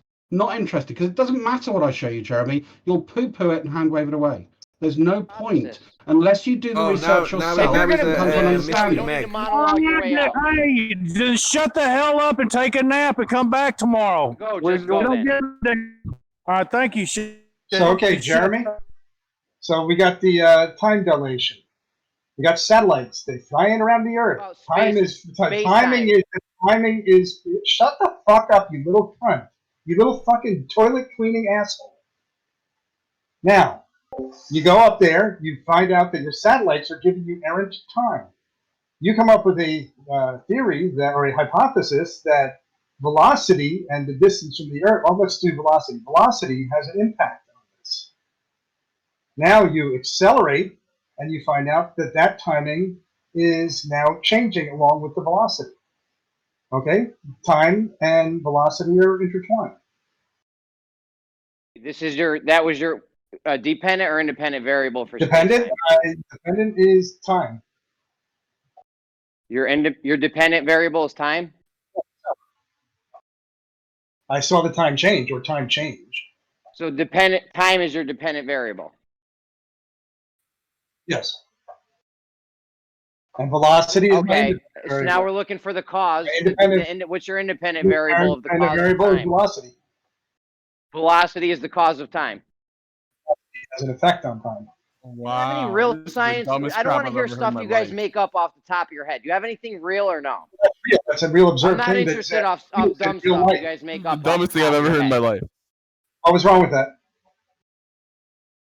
Dude, you said velocity is affecting time, right? Yes. What's velocity? Time over distance. Yeah, and so what's affecting the time? What's affecting the time in the velocity? If velocity is affecting time. This is just pure nonsense. I mean, I'm not. You guys got something real? Let me know. But until then. So if they're by velocity and there's time in velocity, what's affecting the time in the velocity that's affecting time? You ever been in a car or not? Irrelevant, non sequitur. Well, I just posted the relevant sections from Astronomy Ohio on the time dilation, what they were looking at, and I'm sure Jeremy would have the ability to pick out the dependent and independent variables. Let's hear it. All right, go and pick it out. I'll put the text up for you. Let's hear it. I'm not reading text right now. That's bad for you. You'll have to do it later when you've got time. It's a few words. You can't say the dependent or independent variable. I'll bring it for you. Just why are you doing the conversation? You're afraid to use words and talk. When the double-blind, random controlled trials and stuff like that, the medical science and stuff, yeah, it's science as far as I'm concerned. But when you come to this stuff and you start spouting bullshit like this, it's definitely pseudoscience. You don't have a double-blind natural science experiment. That's absurd, personally. Come on. I didn't say natural science with a naturally observed phenomenon. I said medical science. Oh, medical. All right. You got the clocks inside of your satellites, and they're fucking giving you the wrong time. What do? Can you science that? This is not my thing. This is your thing. Can you science it? Can you science it? You think I can't. I said I changed velocity and the timing. You told me velocity causes time a minute ago. So you. I know. I said it affects time. No, he didn't. So your independent variable is velocity, and your dependent variable is time. Yes, or the passage of time. The passage of time. I'll break it down and make it simple for you to understand, Jeremy. So you're in a car. You've got 300 miles to travel. This is going to make it easier. You start traveling, Jeremy, at 100 miles an hour. And then after the first hour, you've gone 100 miles, right? Now, after that first 100 miles, you then halve the speed that you're traveling in the car, and you've still got 200 miles to go. So how long is it going to take you to travel the next 100 miles? Is it going to take you twice as long? Is it now going to take you twice as long to travel the next 100 miles because you've halved the speed, Jeremy? Yes or no? That's because velocity is distance over time. It's not a scientific experiment that you're doing. You're finally starting to get it. Congratulations. All you're doing is showing an observation.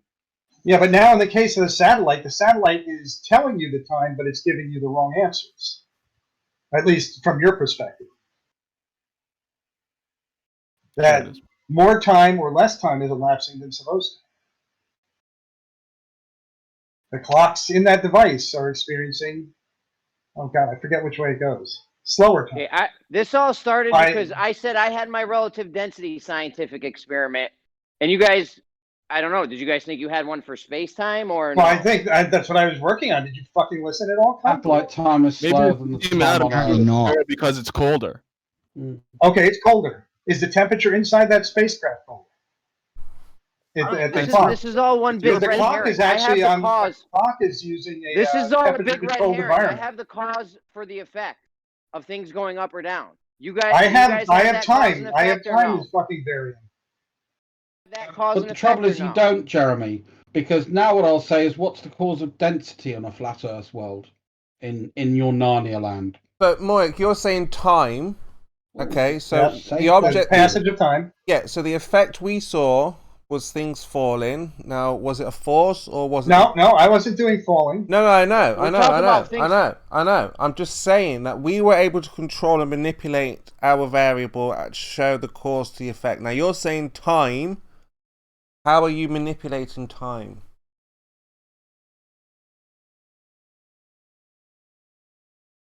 Understand? My theory is can't that manipulate speed time affects because of time. convention. That's the problem. This is all pointless. Well, you can say that it's just a convention. That's what a does possible time have to alternative. do with the cause of things falling? Dude, you can manipulate time. Or you can manipulate the time in the equation, man. Like the amount of time. Relate to things going up or down. How does time relate to things going up or down? I'm failing to see the connection here. Well, actually, I'm manipulating time itself, not the time. You're something never happens. I'm manipulating time itself. that- You're manipulating movement. I think in that situation, time is a dependent variable. If you're talking about with gravity, time is the thing that you're looking at the result of. So you're looking at the result of. No, we're looking at things going up or down. No, we're talking about satellites, I think. Listen. I said we have science for why things go up or down. Right. You And guys I don't. gave you something for Now time. you're on That's some what we were red on. herring nonsense that's got us off the rails. Oh, okay. So you just want to stick with density and buoyancy. Okay. Relative So this is density the for problem, why you're things not go up or understanding down. Feynman's statement. You guys have literally no science for why things go up or down. Talk straight over. Jeremy, how we get density? Sorry, Josh, I was in the middle of. How we get density? I'm in hot of the tonight, mate. atmosphere? Density is the amount of matter compacted in a specific volume. And density is not the observed phenomenon. That is the cause. So we don't need to know what causes density in this matter. If you don't know the cause of density, then you can't employ density in your model because you can't. No, we just know things. We just know things have density and we can measure them. We don't need to know. Cool, the we know cause of that the Earth density. has gravity. We don't have to measure it next. The density is gone. This is so stupid. Density literally is not Unbelievable. a phenomenon. You are. Literally. You don't need to know the cause of density. You don't know need to know the cause density of gravity. causes things to go. If you put something in You don't free need to know the fall, cause of the gravity. density of the matter don't play We're a role. You can mix up everything. Funny how We don't earlier need they to were know the cause saying of gravity. We're Richmond say what he was trying to say because it looks like he was trying to say something. Go ahead, Litchwink. If you put something in free fall, the density of the matter don't play a role, and so we can mix up everything. And why did this happen? Good point. So back to us having the science for things going up or down, and just you guys before don't. you do, Jeremy, I'm just finding it slightly ironic how you guys were saying before, oh, we need to know the cause of everything. And in this case, you're saying, oh, we don't need to know the cause of density. Why do we need to know that? It's a bit, All right. What's the term? Contradictory. Fair question. That's a fair question. Let me answer before another Glober goes off the rails with some other nonsense. Now, here we have an effect. Things I'm just go up, calling things out go your down. two standards. No, I'm not going to be able to get it out. Double double standard, standard. sci-fi. Just listen. double to standard. It's not No, double standard. just finish what you're saying, Jeremy. But let's try to speak to each other, guys, because we're all talking about different things now. I'm just going to tell you Go why ahead, it's Jeremy. not double standard. That is how to do science. You figure out what you have something, and you have to figure out how it works in the next place. Go on, Jeremy. Okay. As far as knowing the cause of density, that's not what this experiment. We're trying to see why things go up, why things go down. Things go up and down. Yes, and So I tried to. in order figure to out. do that, all we need to know is have different densities? Yes, No, they do. Do those they don't. densities dictate No, which no, way no, they no, go? no. In the why are you interrupting me? Yeah, but we were wrong. Interrupting me. I'm not wrong. But you can do a next experiment. You have this density tower, and you put it on a string and let go it around very fast, and you will see again the density tower gets the same. You introduce motion to the density tower and it mixes it up. Wow, that's super fun. Yeah. Let me I call put my a wife. force. I put a force Call to my it. wife right now to let her know that when we had. Yeah, I'm gonna be a wise ass because I'm a jerk. I He put a interrupted force me to for this it. nonsense. Yeah, this nonsense. He Jeremy, totally I put a force to it, and that shows there has to be a force that makes this layer in the density tower.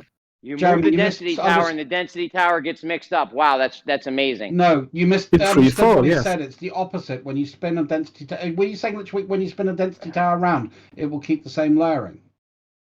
Yes. Yes. Okay, good. I was just making sure that's what you said. I didn't want to straw man you. So he said the opposite of what you just said, Jeremy.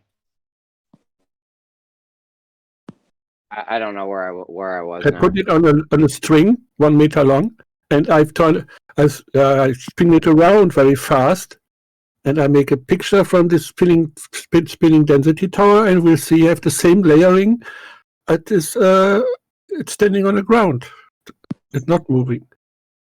Okay, But I put it in free fall. The layering is gone. All right, this is a straight fact. When you have a medium and you have an object, and if that object is less dense than the medium, it goes up. If it's more dense, it goes down. That's undisputable. No, yes, but yes, I know. Why? Okay. Why did this happen? Okay, so now we have the cause and effect relationship for why things go up and why things go down. You just have hardcore science. There's a force. We figured out there's a force. We need a force to get these layers. Oh my god! So you've got your observation that denser things than the medium go down, less dense things than the medium go up. Now, what's the cause? The density relationship to the medium and the object. No, you're now looking for the vector. That is we're the asking objective. We're asking the question of why up, why down. Yeah, I'm going to give him a pass on what he just said. If you don't mind, it's not. Hold on, Moyak. Hold on, Moyak. So So, Druss, it's not just up or down. There is no direct... You know, I was talking before you, cunt. You wasn't, actually. But go ahead. Actually, I thought I was. Go ahead, okay. He likes to reinvent history. The whole scenario of your density tower is fine. If it was 1600, I would say I agree with you that whole density and buoyancy thing makes sense. But then there came a time when we were able to impart a force into this material on a vomit comet, and there's a place right at 0 G, right when you get to 9.8 meters per second squared, that the density tower explodes from its conformation to layering to not. So what? And if you go faster than that down, so it reverses the order. If you go slower than that, it goes back to its original order. So now what we found is that, your whole theory seems to have a force involved with it. Okay, does that an airplane and a medium inside the airplane. That is how you figure something out. Does that invalidate that things less dense or more dense than the medium they're going to go up or down? Yes. Is it invalidated because now you've spun this thing up and it acts a different way? In this case, I was on the vomit comet, remember?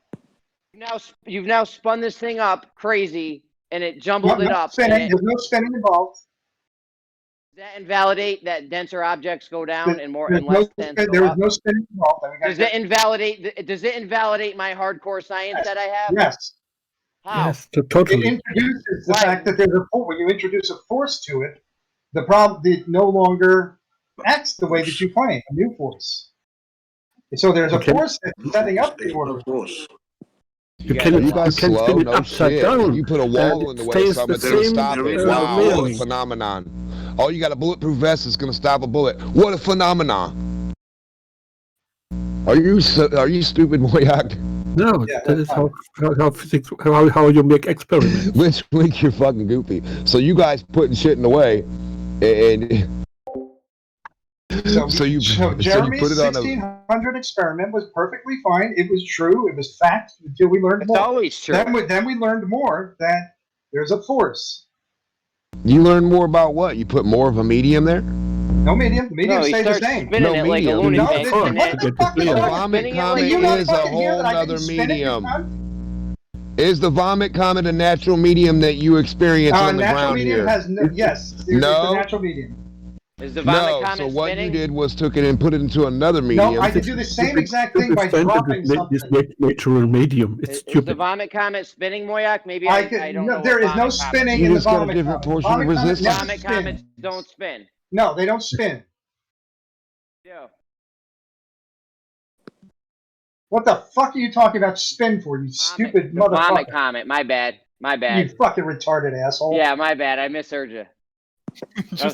Jesus Christ. My bad, aggressive Moyak.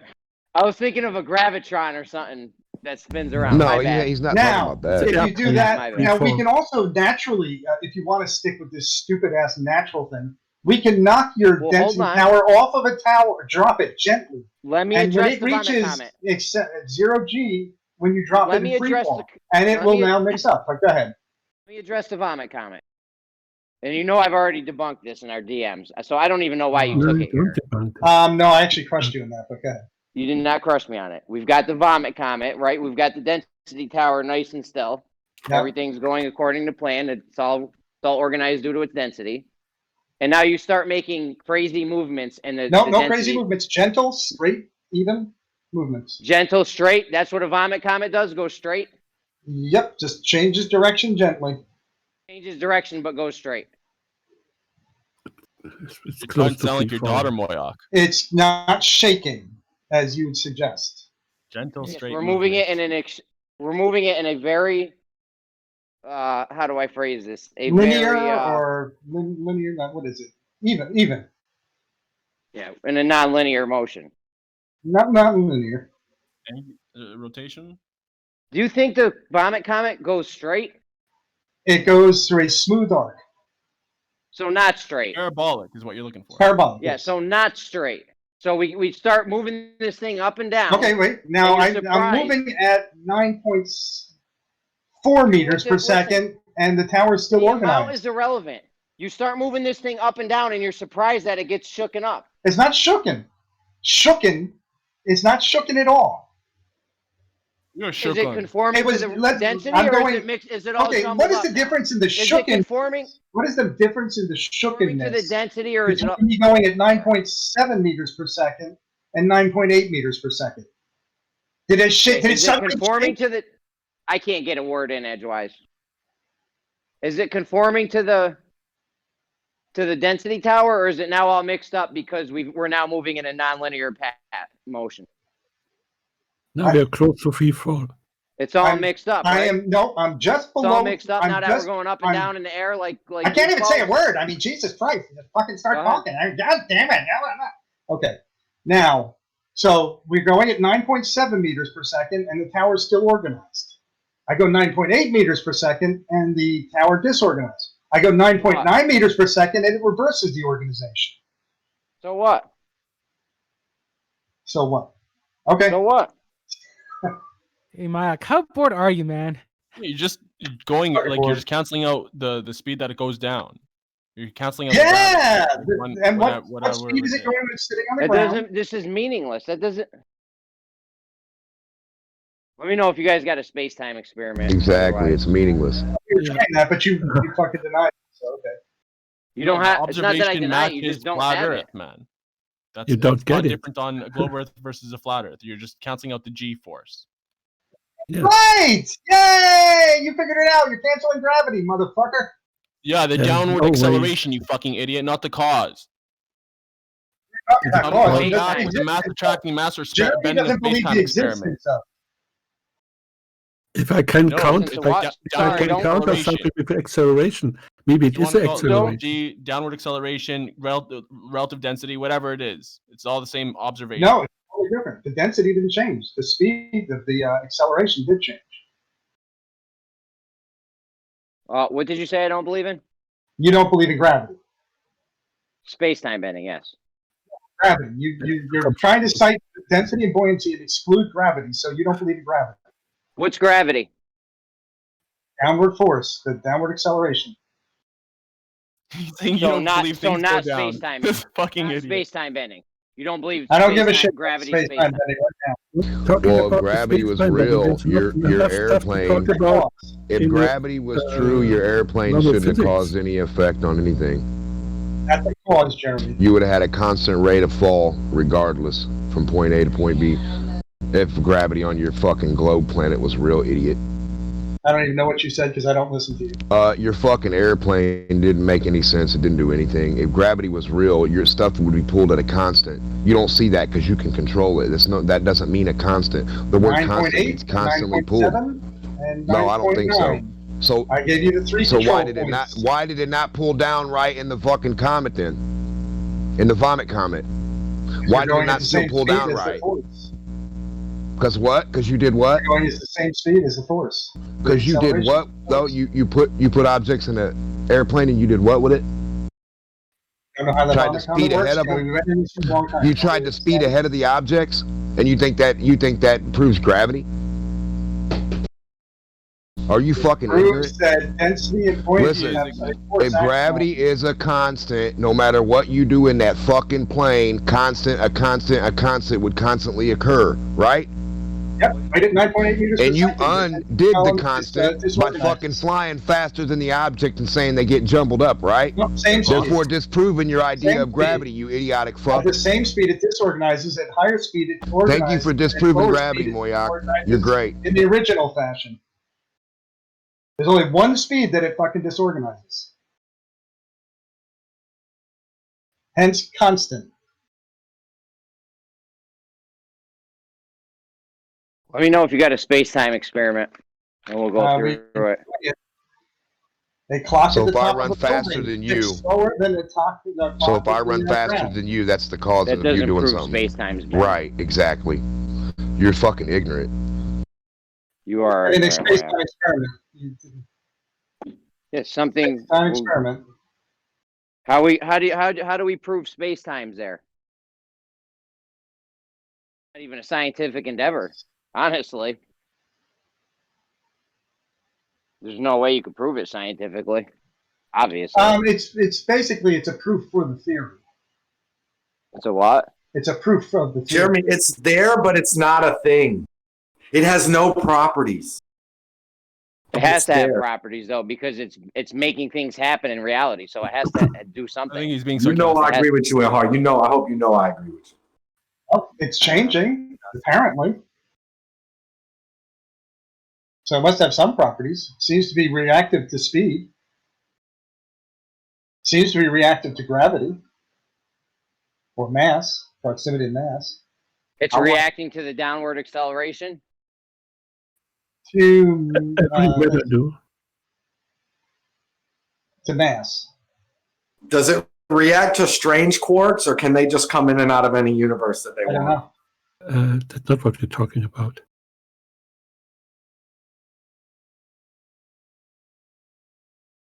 Point is, you guys got a whole bunch of pseudoscience that you try to pass off as real we science. try to do it with some real science with you, but you don't get it. No, we ain't doing weird science trying to create a woman with bras on her heads. No, I just want to see gravity move the air to the water. We make an experiment. We make an experiment, and we get the result that if we apply a force, the density tower will get sorted up. It'll get sorted by the force. I just want to know where. I thought you were done. I just want to know where I can get some gravity super glue so I can super glue this fucking air. We're not talking about gravity. We're talking about the force. Well, I want to super glue a layer of air to my. Why are you going over me? You know what I mean? I want this gravity to hold the air on the dirt. You had always to talk over me. Yes. I want a dirt air water ball from gravity. What are you talking about, dude? What are you saying? Something cool? Are you saying you want a gravity layer too? Are you saying something awesome? I don't understand you. You did say you wanted to do weird science with me and create a woman with bras on her head. That's not weird science. If you make an experiment, that isn't a real experiment. No, I'm cool with that. Weird science was no, he said weird science. Did he not say weird science? I wasn't making fun of his accent. Science. Oh, I thought he said weird. My bad. Real. I thought you said weird. Never mind. Oh, real science. Okay. Well, My bad. I was not making fun of your accent. Jesus, Right. Boyack. I want to do real science with gravity too, and I want to stick dirt to air to water. I want to super glue them together in That like is a not layer. what my experiment is talking about. No, I don't care about your only experiment. about Listen, to I sort want the to use. density tower. I don't care about your experiment. don't get it? Listen, I want to take water We don't care and what you glue it want. to the air, And it- and then glue dirt on the other You are side still of the not, air. So I want clever air enough in to between understand it. water I and get dirt it. because of gravity.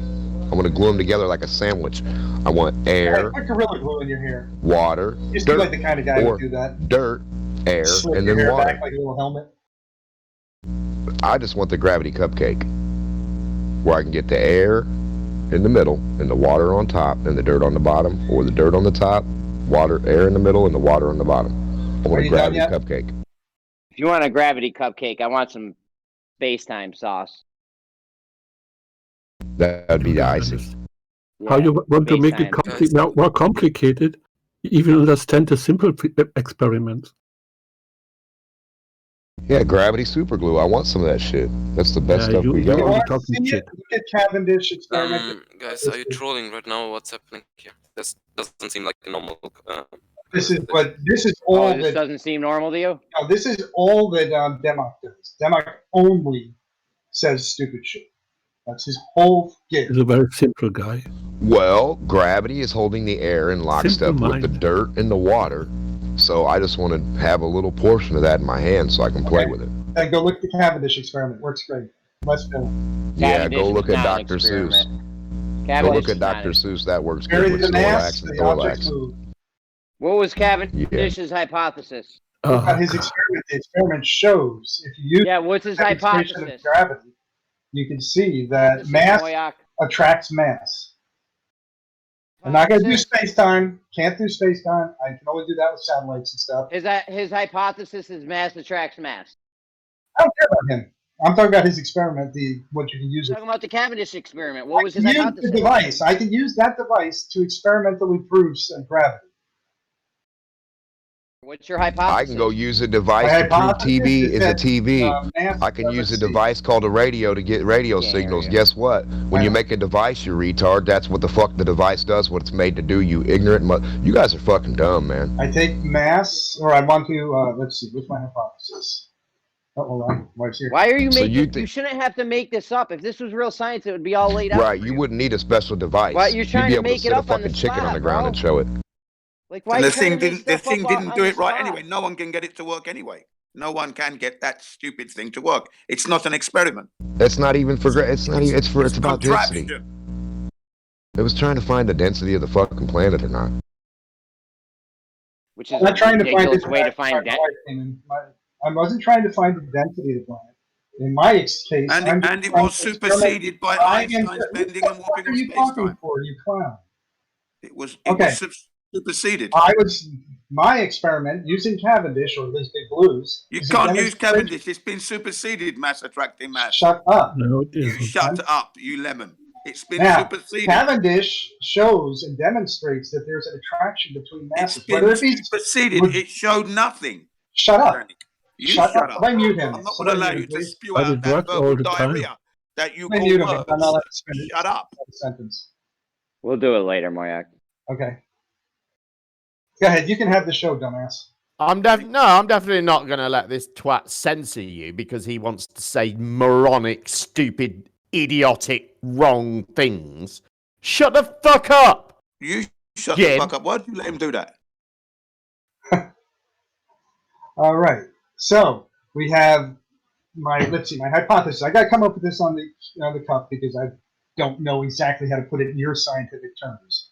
But Not my scientific hypothesis. term. Shut the fuck up. My hypothesis is that mass attracts mass. So what I'm going to do is I'm going to take a device that allows me to eliminate the force of gravity and hold on. as much friction as I can. And I'm going to put a mass next to it. When I put the mass, I gotta next to it, it gotta moves. interject, bro. Go ahead. I'm so sorry. Hold Go ahead. on. Your hypothesis is mass attracts mass. Yes. So what's your independent and dependent variable? Oh God, really? Because I don't know, mass is your independent and dependent variable, or what? Let's see. I'm trying to think with my dependent variable. I really don't like these terms. I know you don't. So Because why play? Why play is You idiotic? have to go with this bullshit. Yeah, okay. You don't like those You're right. terms, You're right. Moyak, I'm not going to play this game anymore. Go ahead. You don't like those terms because you're working with pseudoscience, and in pseudoscience you can't. Okay, well, long and short of it, what do you Yeah. think happens when I do That's this? true because Quantum Eraser told him it must be true. What do you want to? Quantum Eraser said it. What do you want to call it, Jeremy? My theory is that mass attracts mass. I don't know what my independent variable and my dependent variable is. I'm not making this up for you. I don't know. I'm independent and dependent. He's not making it up. Quantum Eraser told him to say it. Well, I didn't say made it up. So now I take it and I say I put a mass next to it, and at different radiuses from that mass, it accelerates more or less. So it seems like there's a force there. I'm going to call that gravity. So no hypothesis? It's a hypothesis. I don't know how to bring it to your scientific a hypothesis. Okay, this is not does not have that. A hypothesis is just a proposal. A hypothesis is a educated guess of the cause of the effect. Yes. Yeah. So what's your effect and what's your cause? I'm not sure you said that right. Let me think about that. You need a dependent variable and an independent variable, the cause and effect. You act like I'm not making this up. This is how science well, you are. You're making it up through. Well, no, you're not making it up. You're saying what Quantum Eraser told you to say, but it's not correct. No, not quantum eraser. All of science. Okay, has show that me. hypothesis. Okay, all right. Let's establish that to be true. Show me any reputable source that agrees with Quantum Eraser on this. Jim Show me any Science book. reputable source that says that astronomy is pseudoscience. Jim Go ahead. and Moyak's science book. We're not talking about. You know, because theoretical, nothing real, is it? That's what you're Space- doing. You're saying that science is defined by this four-step method and everything else is pseudoscience. So go ahead. Show us. Yes, if you want to I have said it. Moyak and Show Jim's us, science show book us any tells us reputable everything. source that agrees with that proposition. Go ahead. That's an absurd request. Or alternatively, admit that you're just parroting Quantum Eraser's silliness. I don't know why you're coming And you out have of left no field reason with to this. believe it to be true other than Jen, because Quantum Jen. Eraser So told if you it was. quantum eraser didn't Jen, exist, stop there still wouldn't be the monologuing, bro. scientific Oh, now method. here Is that comes what you're Emma, saying, sorry. Jim? So if quantum eraser didn't exist, you're telling us there wouldn't be a scientific method. Oh, there Correct? would be a scientific method, but you guys wouldn't be pretending So- that it's the only requirement for knowledge, like you currently do. So without ridiculous. quantum Jen, eraser, your there script is is so a old. scientific method we can go through, right? To validate your fucking Narnia claim, right? How know else you don't- would you don't validate a wrong. Narnia No, claim, not Jim? right. Just believe it? Not right. So just believe your bullshit, huh? Oh, you Just believe Jim's dog shit. No. I tell you what, how about this for a revolutionary idea? You believe it because of the evidence supporting it. Like you do Cartoons are not every, evidence. like you do, We know like it. you do, We know like, it. We like know it. absolutely everything else that you claim to know, you believe because of I've done evidence. everything And not else. one single Everything thing. else has definitive evidence. And Jen. not one single thing that you claim to know do you know because of a four-step scientific experiment. Everything I've learned, I've let's touched go- and felt so and let's played all with. go with the I've method touched that- and felt and played with So everything let's real go- on this planet that I've touched and felt. So let's go with the method that's worked for all of us so far, and we won't use the method that none of us have used so far. How about sorry, that? we live How about in that the real for, world how about where that the for a good scientific- way of figuring out No, what's that's true? wrong, Jem. We We'll live in the use the real way world. that we've always used We for live in the everything real else world. in entirety, and we won't use the method that we've never ever used for anything. How about that? Jem, We live in the real Jem, world you've where the managed to scientific derail us. method Jem, does you've apply, managed to has completely applied, derail must us. apply. Jem, That's Just the one stop we you live in. playing completely Quantum derail- Eraser's You're gonna silly monologue scientific more? method game. Jem. Yes, I have. I object to it. It's What silly. method would you? It's What not method would required. you prefer, Jim, It's to not find out required. evidence? And having What you sit method? there arrogantly demanding people jump through what's your independent variable, poop, is ridiculous. What's your method from A to B, from point 1 to point 5, on how we're going to prove something or get Jem, the fucking we know evidence? everything because of definitive evidence. Where is your definitive fucking evidence? Where is How your did you standard? prove you put on Where your are your pants in the morning, Jim? You had to have the pair of pants to put on first, didn't you? Standard. You don't just fucking Narnia in and say, I believe pants exist because I've never touched or seen or felt a pair ever. The evidence that's being presented here. The evidence that you never provide.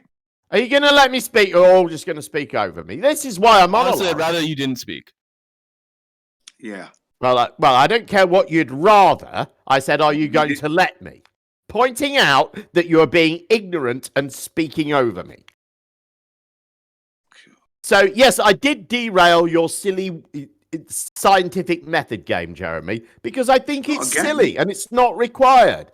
And again, I'll ask you what I asked them earlier. If it is required, give me a list of things that you know to be true because they've been demonstrated to you to be true through a 4-step scientific experiment.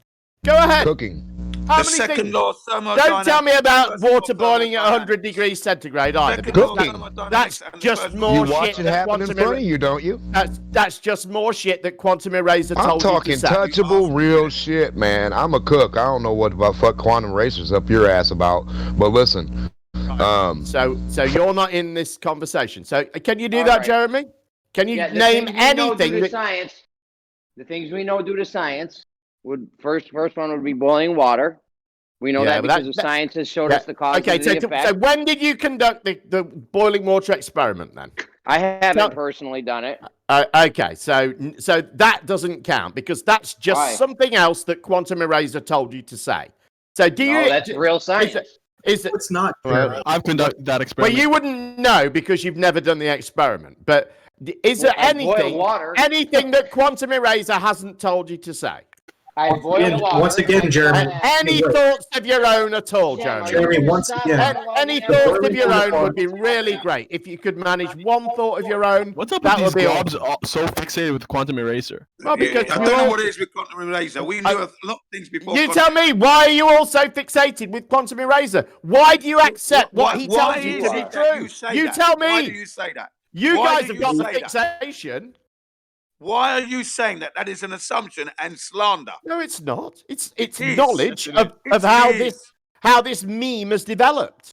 And not to mention that, once again, the boiling point of water is not an experiment. It is a definition. It was defined to be 100 degrees Celsius at this temperature, at this pressure. It's not an experiment. It is a goddamn definition. You don't think we could experimentally validate that? Or what? I think it's also an embarrassment. The fact that when you're asked for this, you're claiming this is required for knowledge. I ask you for things no that... one's claiming that. I ask we ain't you... claiming that it's required for Well, why are you doing it then? Why are you making people jump through hoops? Why can't you just say, because okay... that's how we live by I will look at the evidence. I will look at the evidence. I will look at the evidence that you present. I will look at the evidence. Jem, he said it's science. So we're going through the scientific method. Okay, so why are you doing that? Because that's the standard required. It's not. It's not. It is. No. It is. Listen. That's what quantum eraser told you. No, that's my not standard. true. That's what mainstream science says. Okay. Okay. Again, we'll go back to it then. Show me any reputable source that agrees with that. Any reputable source at all. Go ahead. The scientific everything in science is this 4-step experiment. World. Not everything else that isn't this 4-step experiment is pseudoscience. Show me any reputable source that says that. You know you can't. You just made that shit up. Why look up the definition. Look up the definition. You just made up, Jem. Okay, so if first of all, you need to stop monologuing and start being more concise. Okay, so if I do some, I'll be very concise. If I do some science that isn't quantum eraser's 4-step experiment, is that science or pseudoscience? If you plan to do an experiment with a theory at the end, then it's pseudoscience. There you go. So what you are saying is, what you've just told me that I'm saying is bullshit is absolutely true. You claim that everything that isn't Quantum Eraser's 4-step experiment is pseudoscience. Do you not claim that? I'm telling you that if you have it, if you come Do out you with a theory, answer the question? Because you're I'm telling answering me it right you now. just I'm answering go it. If you ahead. stop Well, the monologuing, answer you is would- yes or no, if you Joe. stop monologuing, you would hear my answer. The answer is yes, I do agree with that, or no, I disagree with that. Go ahead. Fucking hell. If you're trying to come up with a theory and you don't have an experiment and a hypothesis and all that, and we're doing natural science, then you have pseudoscience. So again, the question: if I am not doing Quantum Eraser's 4-step experiment, is that science or is that pseudoscience? Do you have a theory? If the question is simple, I'm doing some scientific inquiry, and I am not doing Quantum Eraser's 4-step experiment. Is that science or pseudoscience? If you have a theory, What are you doing? I'm not. All we're concerned about is that I am not doing Quantum Eraser's 4-step method. Pseudoscience. Yeah, you're not doing Jem, it are you following going the to let scientific anyone method. else talk? Well, you asked me a question. I was asked a question. I was responding to the question. I'll go somewhere else and talk where I can talk calmly. You're always you could doing just- that method, You whether could you just admit it or answer the not. question, which you haven't answered. I'm trying to answer it, but you never let anyone else talk. You're It's talking yes the or whole no, time. Jeremy. You It's aren't not yes answering or the no. question. You're asking me a question.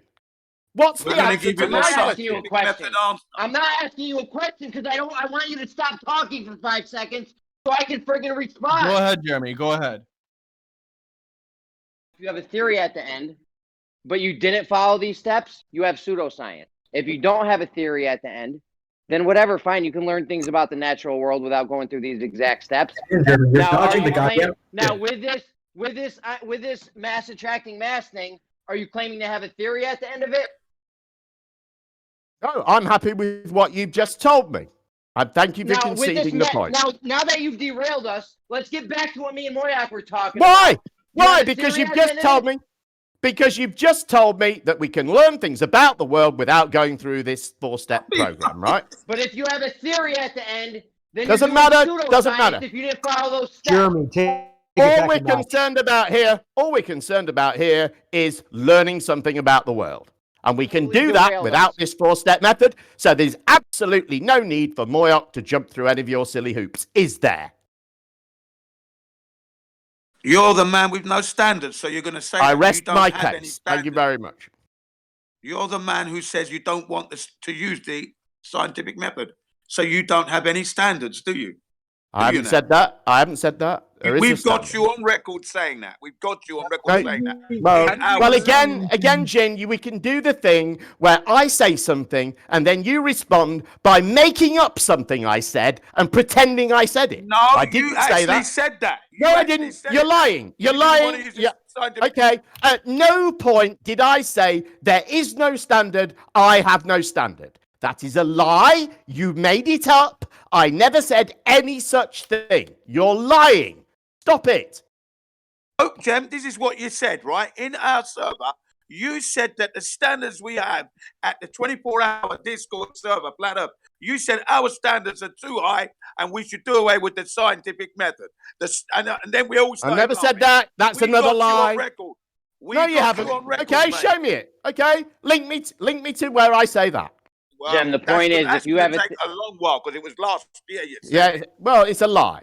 You're lying again. We got you on record. Jin, you can't be truthful about something I said 10 seconds ago. You make shit up. Say, I said I've got no standard at all. Never said any such thing. You made it up. And when I point out that you made it up, you say, oh, well, actually, you said it a year ago. No, you made that up too. Jem, the point is, if you have, I was handed to you, and you just started lying. The point is, if you have a Oh yeah, you really handed my ass to me by lying to me. Brilliant. Just make shit up. The point is, if you want to have a theory at the end, you're gonna need to do. You can know things and learn things without going through all those steps. However, if you want to have a theory at the end, you're gonna need to go through those steps. I thought Moyak was gonna have a theory at the end of his. Are you not gonna have a theory, Moyak? That's just another attempt to drag him back into the game with now because there's going to be a theory. Now these things are required. They're still not they're still not required even for a theory. We're gonna as you've already conceded very clearly. You said and I hope you will. Let's just confirm that you agree with this statement that you just said, Jeremy. We can learn things about the world without going through this 4-step method, right? I said that. However, if you want to have a scientific theory, you're I going don't care about that. Oh, you're not going to let me finish, Jim? Jesus. Well, yeah, no, I'm not, because I've asked you. Why are you ignoring my question? Why are you ignoring my question? He answered it. That okay? He answered it. Fucking hell. Yeah, you're saying an extra bit that isn't part of my question. Will you allow him to articulate his thoughts? Allow him to articulate his thoughts. He's articulated that. He's articulated that thought already. You're not letting him finish. I wanted him to confirm that he agrees with that particular statement, and he just sidestepped that and said, "No." I answered you directly. I didn't sidestep it. I answered you directly. Okay, so you what is is learn the things answer? about the world. You don't necessarily. You know what, Jem? I'll be back when you're done with whatever you're doing here. You all didn't. right? You sidestepped my question. I'll be done. You I'll did. be back later. You started talking about how if you have a theory, you need this. You didn't answer my question. You know you didn't. It directly. Play the tape back, Jem. Okay. Do you agree with that statement? Can we learn things about the world without this 4-step method? Are you going to let me add something on at the end, or are you going to interrupt me right after I say one word? I want you to answer that question directly and then put a period at the end of it, and then you can say what you like. Yes, you can learn things about the world without doing the 4-step method, period. Now, if you want a theory at the end, you are going to need to follow that 4-step method. Okay, but all we're concerned about here is learning something about the world, so I don't care about that.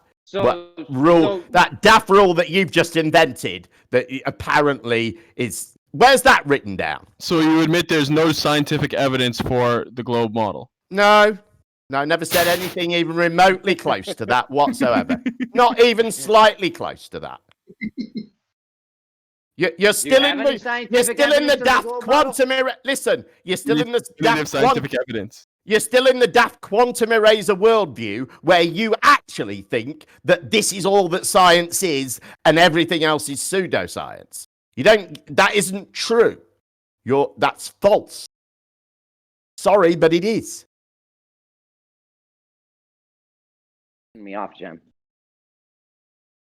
Yeah, go ahead. Play your daft game. But it is a dishonest game. It's not a game. If you want a theory, you got to do that stuff. I don't know why you don't think you have to. Well, because you've just made that up, and that's where does that come from? Oh my God! Every science person out there knows this. All right, show me any science person that says that. Just so wrong. There's no science. I say an experiment and a scientific theory could be a collection of experiments, or I think it could even exist without experiments. I'm not sure, but it would be. But I don't think you would. How would scientific theory I exist without experiments? I don't think that you would establish. Well, I mean, when I say no experiments, I mean none of his 4-step experiments. Experience is experience, man. But I don't think you would establish a scientific theory with a single experiment anyway.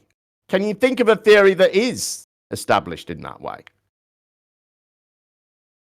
I'm not saying there isn't one. I just can't. Doing it once? With just one experiment? Well, I don't mean just doing the experiment once, but I mean with a single experiment that establishes a scientific theory. Jump Panda. You could do it. You could probably do it with boiling water. I think the best definition. Normally, it's like this, like one. Yeah, but there isn't a scientific theory of boiling water, is there? Sorry, dude. Go ahead. Sorry. Jump Panda. Normally, it goes like this: one person has an idea, an observation, or a problem, which this person observes, and then it follows the scientific method, and first it makes a prediction. That's an important part. And then it tries somehow to prove the prediction. And after this person has done so, many other people will replicate this experiment, also do it and stuff. The ultimate thing, I think the best definition is it's a body of evidence that leads to one conclusion over all others. But what is wrong with that description, that process that has just been described? What is wrong with that as a description of what science is? That is what science is. No one's Right. like, we're not saying it's not. That's exactly but that isn't what you guys said. It is. He said you make a prediction and you test the prediction. Yes. Do you know what it? Do you know what a prediction? He didn't say you have to do. You have your four steps, and you have your independent variable, and your variable. He said that in the test. Hold on, He meant experiment. Go ahead. No, he didn't say Go that. ahead, No, he didn't. God, you guys are so got this idea so ingrained in your heads, you just can't think of it any other way, can you? It's this four-step method is science, and everything else isn't, and you just can't get yourself out of that box. Can But you? it really is. It doesn't matter how formal. But it's It doesn't really matter not. how formal you make it. Experience all right, is experience. all right. An experiment is just something meant to be an We'll try experience. it again. We'll try it for the third time. You can do it. Bro. You can Go do ahead, it. Jeremy. Let me respond, Jem. You said you have an observation variable. Then the guy said you have. He didn't say a variable. He never mentioned the word variable. Then the guy said you have a guess. Guess what? what? That'll be your hypothesis. Then he said you prove it's right. That's your experiment. He said exactly what we say. He said test instead of experiment, but basically in the test, you're manipulating it. You're doing the test. He said you test your prediction. Go ahead, Sam. Say clarify for yourself what you meant. That's First your you make the prediction. That's your observation. experiment. First, you make the observation. That's the basic part. Every scientific method or scientific evidence needs this. But the observation can also be a problem, which is occurring in geometry, for example, or anything. Like Einstein imagined in his childhood that he was riding on a light beam and how it would affect him and everything else. You can also use this. Then you have to make an hypothesis and predictions. And I don't care how you test the predictions, but as long you can confirm them. Right. That's the important thing. He doesn't care how you test the prediction. You obviously have to be the one doing the test. You're eliciting the response. Guys, the scientific method is a pretty good, Then he had a hypothesis, an observation, then a hypothesis, then an experiment. That's exactly what we said. No, it's not exactly what you say. He said, I don't care how you test the prediction. That's Sam, you're trying to let me find the finish cause the and effect point. relationship, right? Let me finish the fucking point, you dickhead. He said, I don't care how you test the prediction. You absolutely do care how you test the prediction. The way that you test the prediction has to be these 4 steps. It cannot be anything else. No, that's exaggeration, man. That's not exaggeration in any way. Prediction, that is specifically what Jeremy has said. It's specifically what Quantum Eraser says. You're making it's specifically what they all say. We're not making it formal. Not 4 steps. What? Testing the prediction is the experiment, not 4 steps. I don't know where you just made that up. You're making it formal, all right. Jem. You're all right, doing Jeremy. Describe to me what a scientific experiment is. You have it's a hypothesis. It's the test. 4 steps, isn't it? It's a hypothesis. It's the 4 what the guy steps. said. Proving it. Is it the 4 steps, Jeremy? There's not 4 steps in an experiment. What are you talking All right. about? Okay. Go ahead. Constituent parts to an experiment. Okay. Go ahead. Tell me all about the how you go about. Well, the 4 steps of the scientific method is what I'm talking about. And the scientific method, you say, is just experiments. No, absolutely not. Okay. Well, great. What part of experiments leading to the observation? Observations leading to the experiment. That guy just said. He said you have an observation. We both agreed. Then he said you have a guess. That's your hypothesis. Right. Then you test. Then you make sure it's you prove it right. You make sure it's true or something to that effect. That's your experiment. You make a prediction and you test your prediction. Yeah, a hypothesis test. It's an experiment. Right. What's wrong with the definition that I just posted, Jeremy? That seems to be more useful and more utilitarian. Guys, I have a question. What is theoretical science? Have you ever heard of theoretical science? Some of them are just guesses, though, aren't they? Like, when Harvard tells you that it has to be an alien, you guys want to argue with that shit, right? But you'll agree with everything else that fits.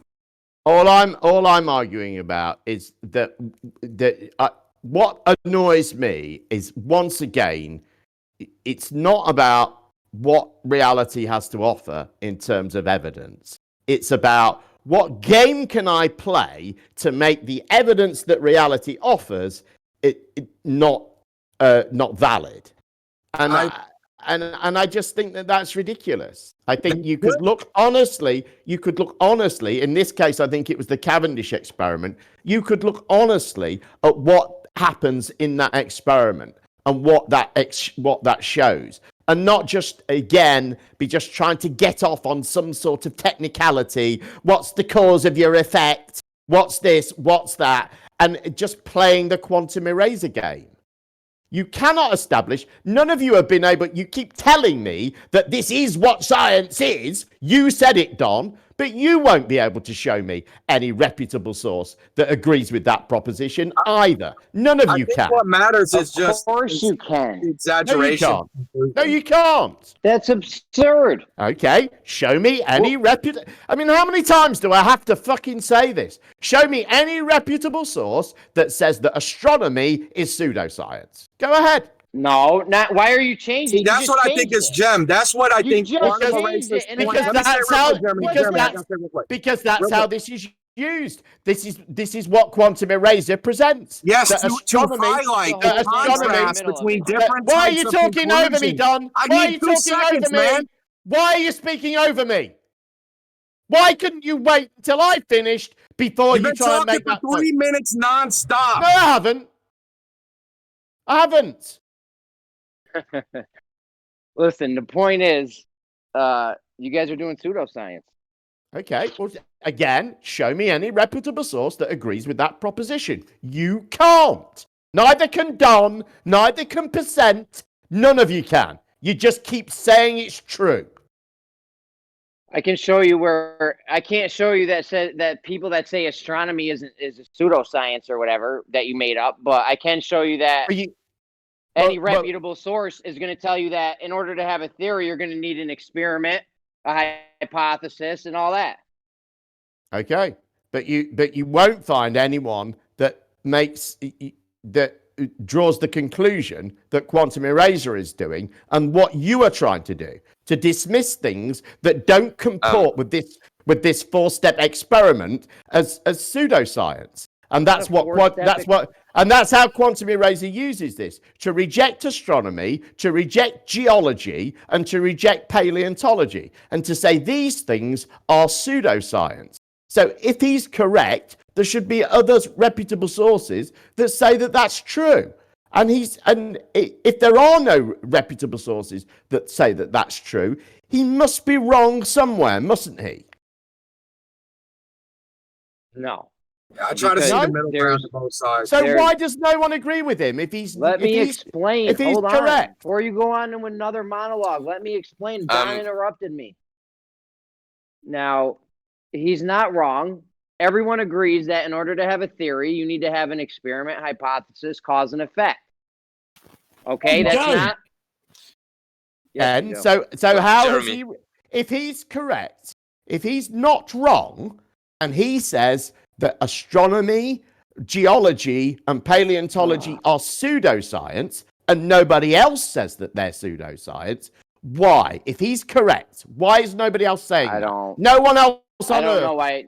No one else on Earth. Yeah, Go ahead, Jeremy. I don't know why no one's stepping up to the plate for that, but we do know that people are stepping up to the plate and saying that if you need a theory, you need to have an experiment and hypothesis and all that. Okay. I don't know why you're taking it to another step. Jeremy. Look, do you agree with I'm that? not No, taking it anywhere because this is the logical conclusion of what you're saying. If what you reject as pseudoscience, this is the logical conclusion of it. And Quantum Eraser presents this. He actually states that those three fields of science are not science and are pseudoscience. So you can't just disown this stuff. This is what the logical conclusion of what you're claiming to be true is.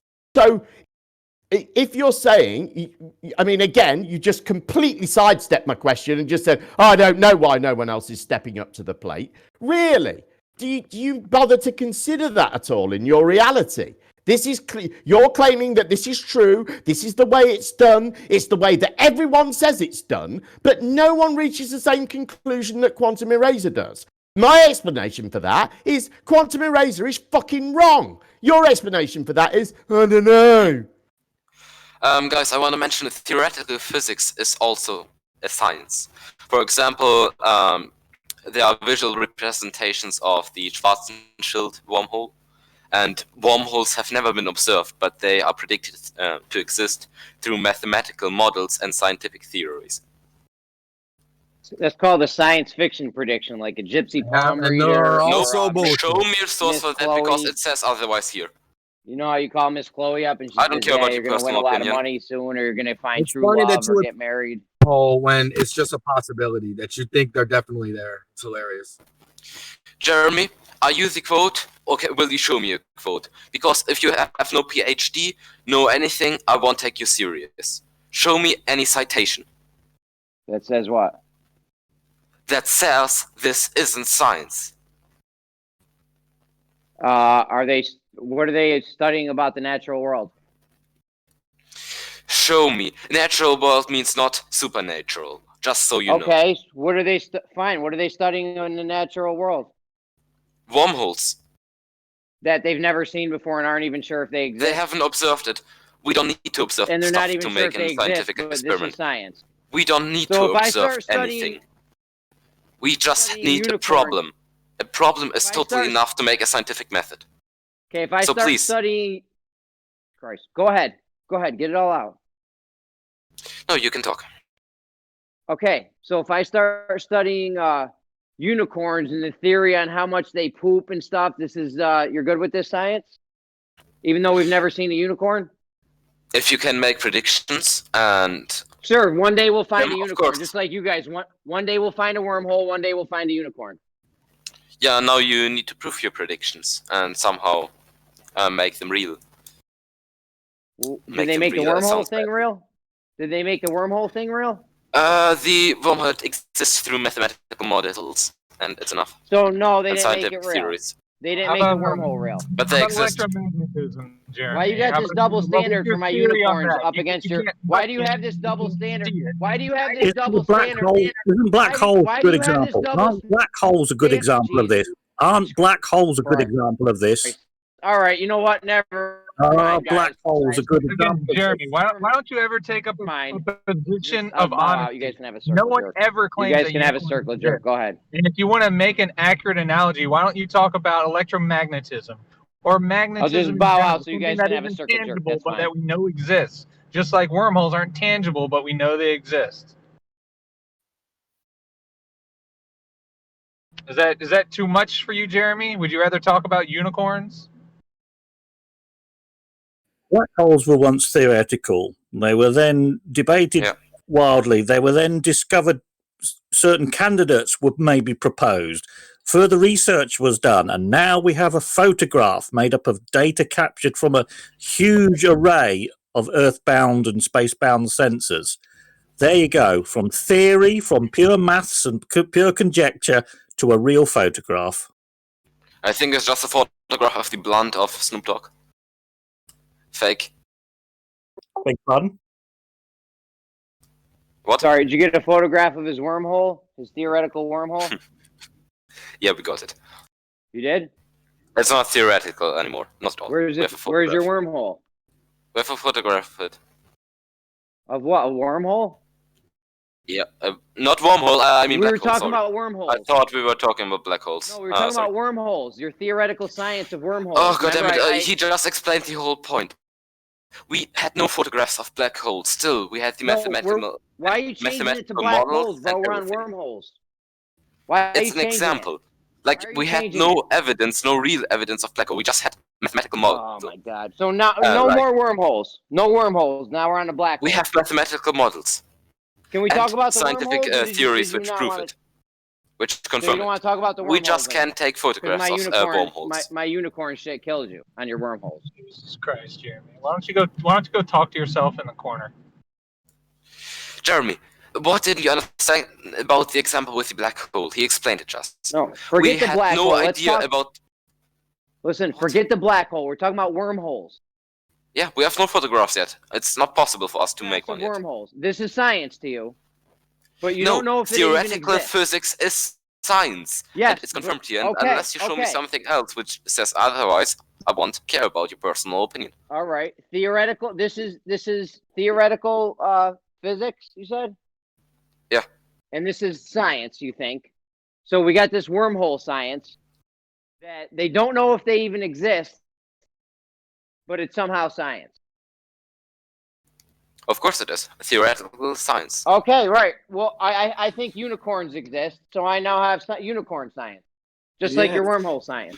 Have you ever heard of the thought theoretically, experiments of Albert Einstein? Do you have a problem with my unicorn science? Theoretically. If you can prove it somehow, show me. I would be interested. Honestly. I got math for how much they eat, how much they poop, everything. Yourself up, then. Perfect. Don't just say it. You've got to back yourself up with it. Where's the unicorn science? Exactly. That's what I'm talking about. Put it forward so other people can scrutinise it. I don't your claims. know if they Put it forward so others in the field This can is just like scrutinise his it. wormhole thing. I don't know if they exist or not. This is just like his wormhole science. I don't even know if they exist or not. But this is But science. put it forward. Put it forward, and you can study it and work it out yourself. It's not just like the wormhole thing, because there are mathematical conjectures. There are published mathematical conjectures about the construct and the existence of wormholes. Yeah, Just I like got there was math for for my black unicorns. holes. I know. Just I like got there math for was how for much they weigh, holes. how much they eat Then every from day. scientific Well, how much produce their the maths, poop mate, weighs, so it can be done. How tall they theories, are. they were able to predict some real world effects. They went and discovered those real world effects, and now they've got a picture of black Real world holes. effects It of went from wormholes. theoretical to Is this real world effects of wormholes we're talking about, or did you switch it to black holes again? prove that you can go from theoretical Did you switch it to science black to holes practical again? science. We're just Switch it to showing black you holes again. how what Are can we be talking about theoretical wormholes? can become real science. If Are you you've talking got about wormholes? papers of Can you hear mathematical me? modelling Hello? of where the Can you hear me? unicorns Just wait till are he's finished, theoretically Jeremy. possible. If you have got someone, you can show someone's published papers with theoretical theories and conjecture with some maybe some mathematical backup on where unicorns, how they may and where they may exist, then that's fine. You can say unicorns are part of theoretical physics. But wormholes are part of theoretical physics in that respect, just like black holes were, just like pulsars were, just like quasars were. And then they worked forward from the theory into the real world. This is what happened. This is what happened. Give us something about your unicorns that we can go and study and look for, mate. Give us They're something like the wormholes. that you've No, done. my unicorns. They're not like the They're not like the wormholes, though. Do you understand that? It's a bad analogy. My unicorns. Your are just unicorns like are like a bad analogy. A bad analogy is all you've got. I'm explaining you how my. I'm explaining you how my wormholes are just like or my unicorns are just like the wormholes. You're not explaining that. You are deliberately, you are quite explicitly. Hey guys, I speak 5-year-olds. Let me try this one. Are the same. There are on wormholes. There are no papers on. I don't hear what you're saying. Can I try this real quick, Jeremy? I don't even care what you're saying. Honestly, you're talking nonsense. Can you hear me? Real quick. It doesn't. Theories are made with knowledge we possess. We have ideas. Now we can have a quacky theory, and all it takes is one guy to prove it wrong by showing how it doesn't work in some instance, even if it's hypothetical. So with your unicorns, give us your theory of unicorns, and then we'll take it apart. Now you can try to take apart the wormhole theory, if you'd like, but you have to find an instance where it's not true or that it wouldn't work. You don't very have a knowledgeable theory. to do that. and people have tried, but not that many not that many people have been successful in doing that. So a theory We is don't just have a ideas wormhole theory, first based of all. on Then knowledge. what is it Hold they on. have, It's just Jeremy? an idea based I on don't know. knowledge. This is and some we kind think of this- theoretical you got- science that they you know, think they have. you get out of the toilet. Even though have they a don't theory, even but know, theoretical they don't science. even know if You know I'm they don't talking. even know if the wormholes exist You know I'm or not. talking. So You know how I'm could you? talking. We see. How could you have a theory on it's a the mathematical. wormhole? It's an idea. It's a Jesus concept Christ! I'll based wait till on Xanax information done. and knowledge we have. You're still talking. I can hear you. We have an idea. It's So are you, based on Zanny. knowledge, and we make a theory out of it, and everyone agrees. Yes, that's a valid theory. Now, other scientists say no, it's not valid. I and don't here's remember what I was why. going to say now. Fuck it. Stop fucking talking, Jeremy. Yeah, I'm gonna stop talking. Don't worry, Xanax. No, Yeah, your I'll mouth tell you is getting that. bigger every day. You think you got some freaking ego that you got to feed here on us. No, we're not going to feed your ego. Just shut the fuck up and listen. You're talking to people that know things that you do not. You make shit up. You don't know what you're talking about. You fucking talk out of your ass, and you parrot shit from Quantum Eraser. A deadly combination of moronicness.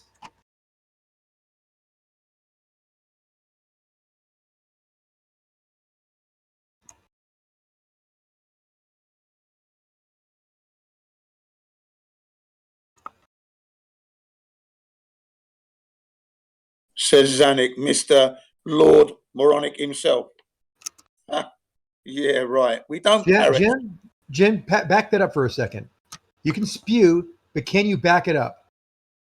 Anything I say, I'll back it up. up. I don't know why you guys want us to prove your theoretical we're not asking you to prove theories anything. when there's no evidence. That's You've got how no science evidence. works. The evidence, there isn't evidence in a You've got no theory. evidence for your There's not theories. an evidence in a It's not theory. real. It's based Your on theories ideas, are not real. logic, Theoretical mathematics. science is not real.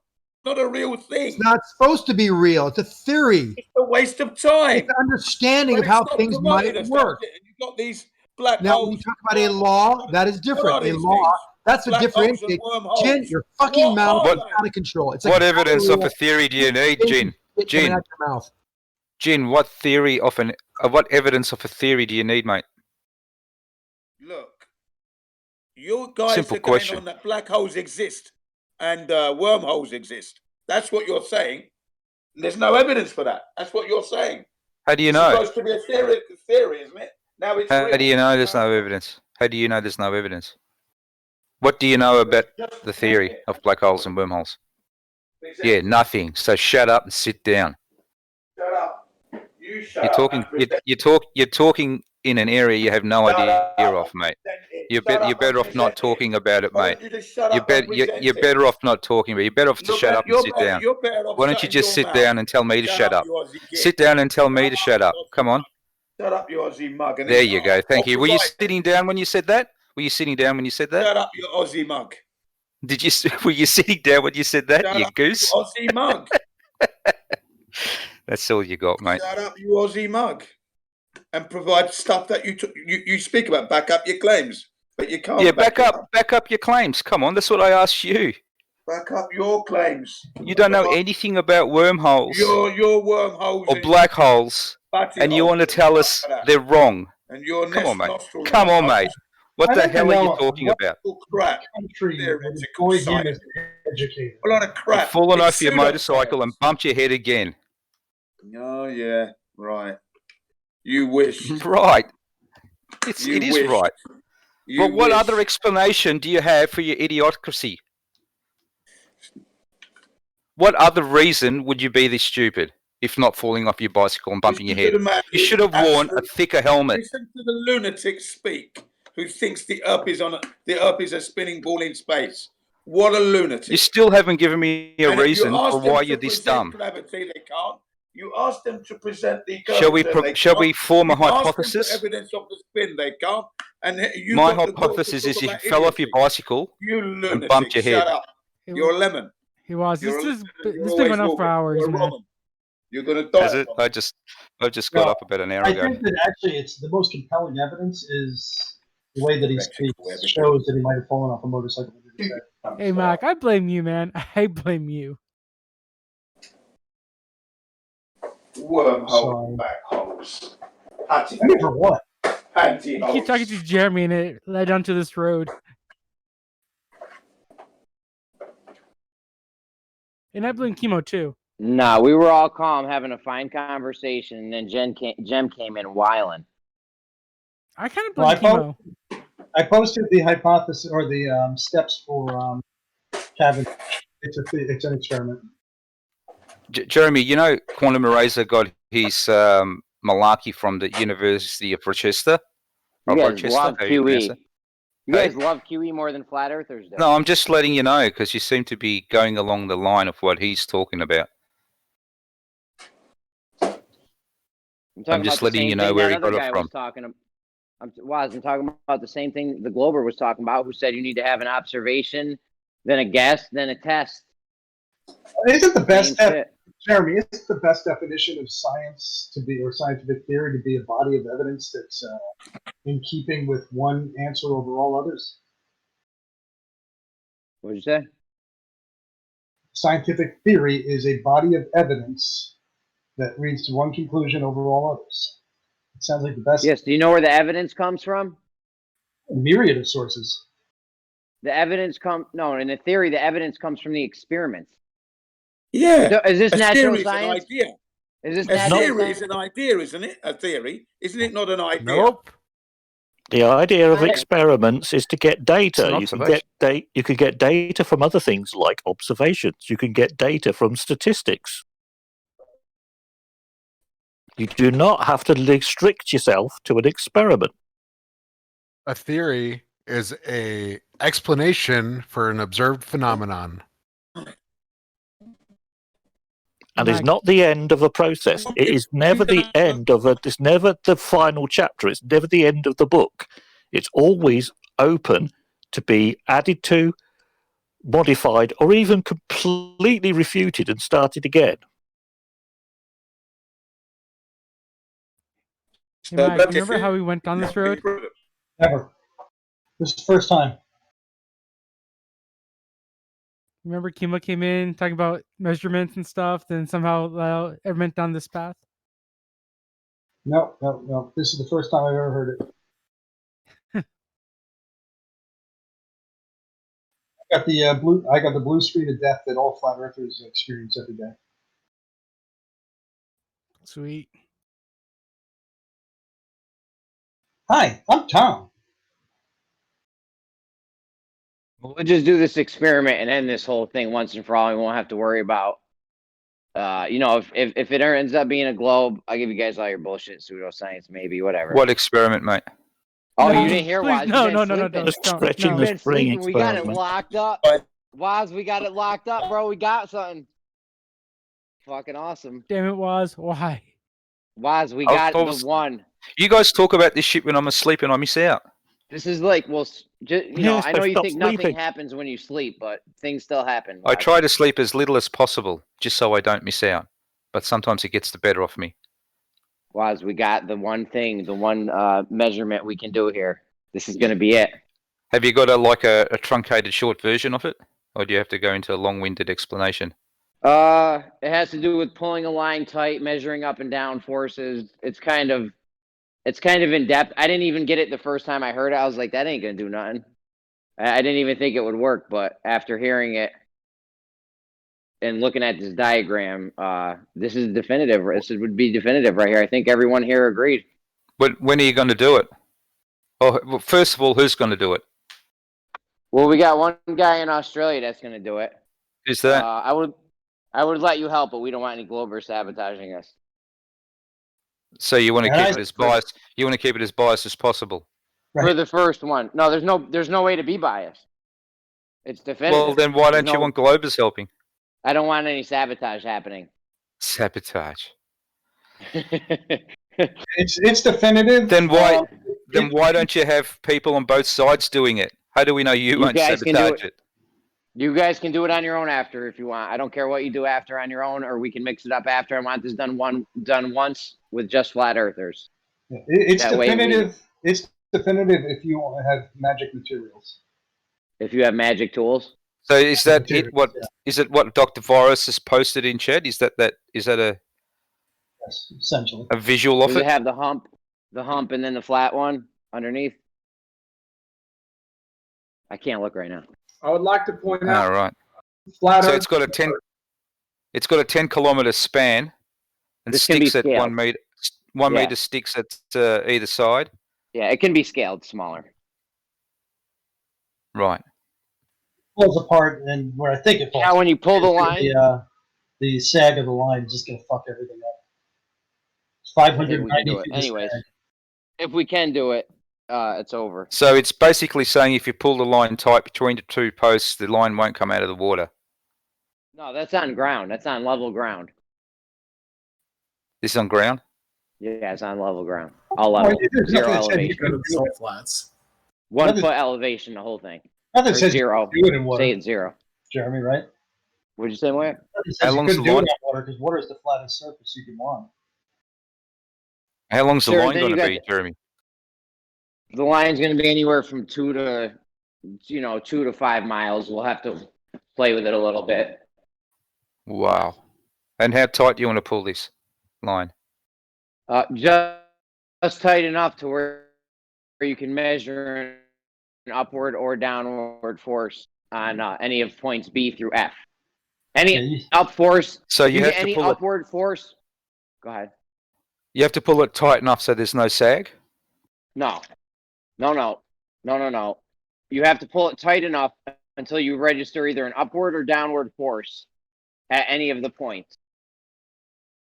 If you get an upward force at any point in B through F, the radius is obviously debunked. Upward force from B through Jeremy, F, you're did you so say? completely confused.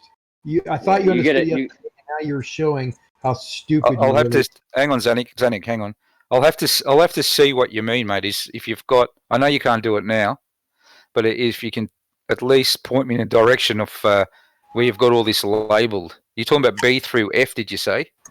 Yeah, they didn't show you to pick. They showed it I don't see it. the Dr. Wyris pick, a little bit shorter. Oh God, hold on, let me. Yeah, but I don't I'll see. do it right now. Hold on, You're Waz. showing a mental I midget don't know what he you are means. right now, Jeremy. Jeremy, Hold the on. water trick makes sense. Then you pull the line taut if it's neutrally buoyant, and then the line would go down. If it doesn't go down, then the world would be flat. The water would be flat. Now you've moved it over to the earth, to the solid ground, where that is naturally curving. And if it isn't curving, or whether it is curving, it wouldn't matter. Pulling it tight is not going to do anything on a solid surface, because that's not going to tell you what it's going to do.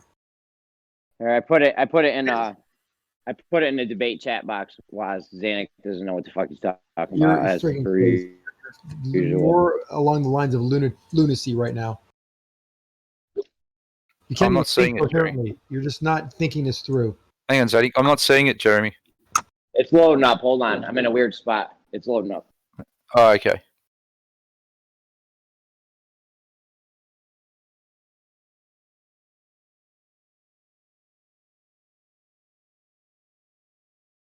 Anyways, I'll be back.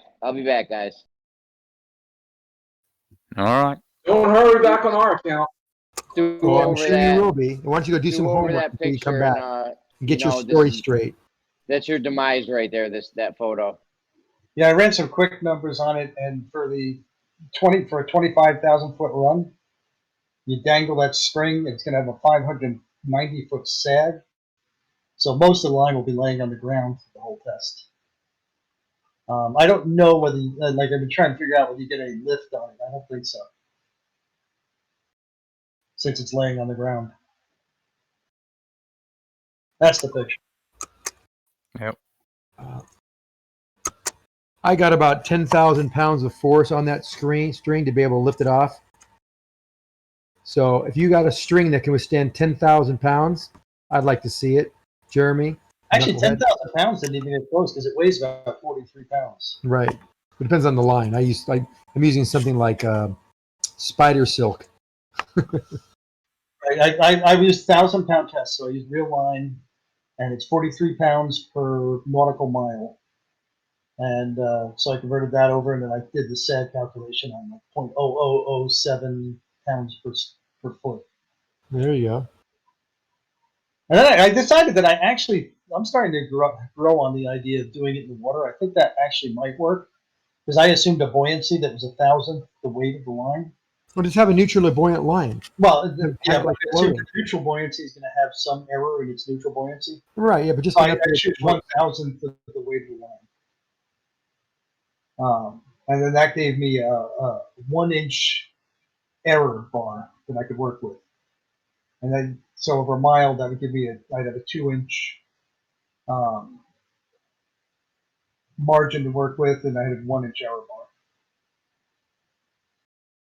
So how are you going to get the pressure test or upper pressure or downward pressure, whatever Jim wants to talk about? Well, because if you're doing over water, you're not going to be able to get the measurements. Well, the measurements would be just go to the center of it and measure the center. I'm just going to measure the sag. Yeah. It wouldn't be sag because necessarily be sag. But neutrally buoyant, so we're going to go as close to neutral buoyancy as possible.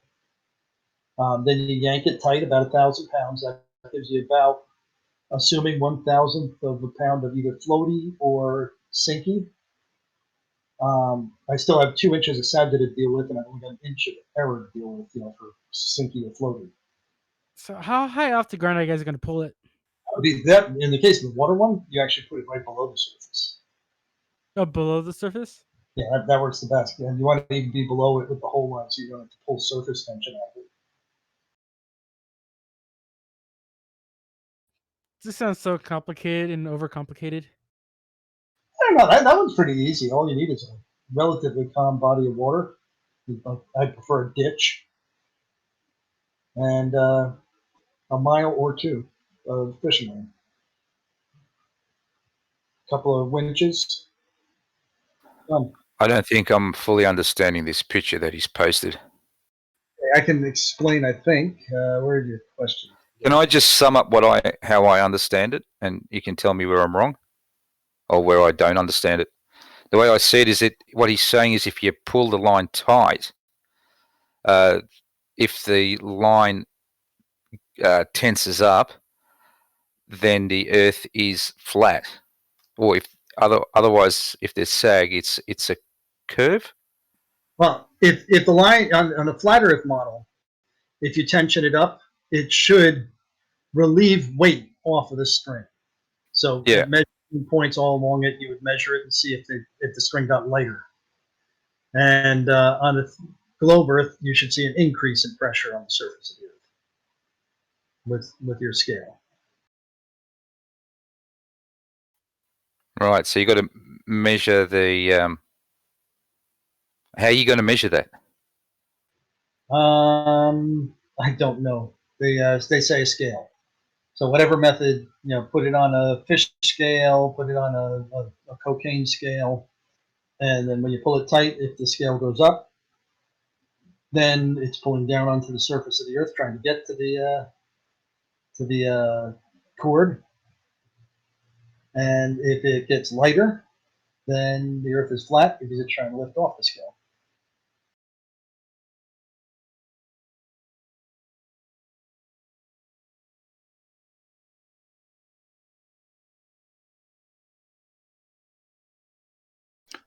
It has the advantage that you're only looking for a direction ultimately rather than some kind of high resolution measurement. You just need it. You need to be able to detect whether it's adding force downwards or upwards. I'm still trying to figure out, though, how it actually does that when you have so much sag in the line that it's 590 feet of sag over that length. I just don't know. I can't picture how the force apply. Isn't that proportional to the stretch factor of the line? I'm assuming that once you get to 1,000 pounds, all the stretch will be out, and it'll be at whatever 1,000 pounds of force will do, which is 590 feet, according to sag calculators. Oh, right. I think I get it because it's going to be resting on the Earth on a curve. Yeah. Right. Now I get it. And I mean, I can see it from both ways. Like I pictured like tying a hot dog with a piece of string. As I pull, it pulls down across the surface. Yeah, it does. It applies pressure to the entire surface. Although This thing would require the sticks at both ends to be a calculated height for the Earth, being a globe. 1 meter. Yes. It was Yes. the calculation. Is 1 meter too high? No, I think for 5 miles that'd be more than adequate. Okay. It's 8 inches per mile squared. Actually, what the hell is a tangent? Then that'd be a quarter of that for the center. You're looking for half the distance, though. Yeah. Is it half or quarter? Doesn't the setting sun show this on the clouds? When it lights up the clouds on either horizon, on not the clouds above you, showing that that's a curve up there? That's an optical effect. Doesn't matter. We know it doesn't matter. It could be a. It's an observation. Refraction Fresnel lens effect. Yes, and other things like a lunar eclipse shows a curved shadow on the moon. But, Optical effect. That could be an invisible body floating in space. A visible, invisible body, yes. Yes. Yes, it can shadow the whole fucking moon, but we can't see it. And it can never. It's undetectable. Yeah, right. And it's sort of like a sun filter also, because as it passes over, if you bring up the light on your camera, you can actually see the Earth shine on it. So I'm guessing you'd have to explain that, because that's a progressive. The face of the moon moves across. Kind of weird for that body that's covering it up. So it must be like a solar filter just switching in front of the moon. I get more Earth shine on a new moon, but on a lunar eclipse, it's just the light that's bending around the Earth. Just to go back to this thing that Jeremy's talking about, if you started pulling the string tight, wouldn't you be, even if it was on a curved Earth, wouldn't you still be taking some weight off that middle section? No. Even if it's still No. resting on the Earth? No, I don't think so. Because it's below. Again, think about tying a string around a hot dog. If you pull on the ends, it cuts through the hot dog. If it's slightly below the surface, it's got to tend towards going towards the trying to make a cord. Okay. If the sticks on each side were below the level that the curve would end up, then the string would have to rest on part of the curved Earth on both sides of the scale. So there's a chance it could make no difference to the weight. I would force it down. Yeah, gotcha. I think your result of this will be no. With all the rope laying on the ground and stuff, and the forces being so minuscule. But what's his name? Rumpus said something akin to he thinks that there'll be 4 newtons of force somewhere in this pulling down on things.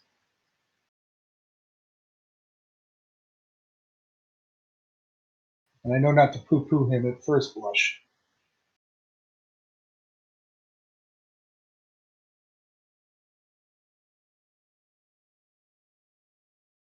I forgot what the fuck a newton is. Are you still trying to figure out if it would work or not? No, I got it now.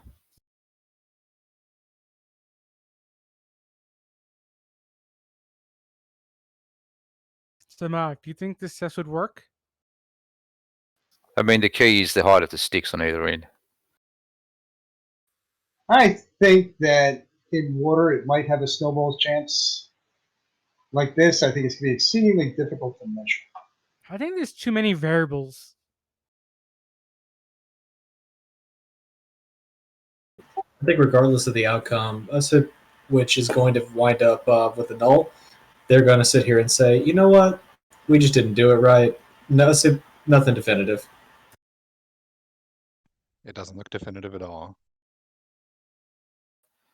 Well, if they don't do it right and it works in their favor, they're not going to question it. They're just going to claim victory. The problem is good point. So much string and so much weight and so much tension is there's no way.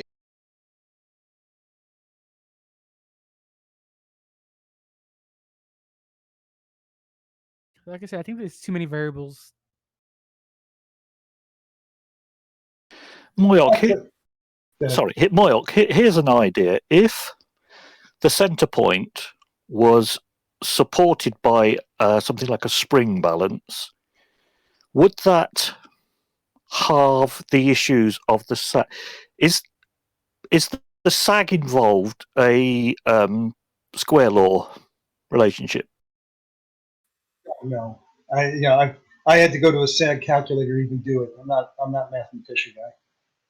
Right. So if we split it into two catenaries where the center point is the common part of the two catenaries, you would have the product of the two weights on the 1 point. So if it was suspended by a spring balance or just some method of measuring the strain there, would that quarter the resultant sag, giving you a bit more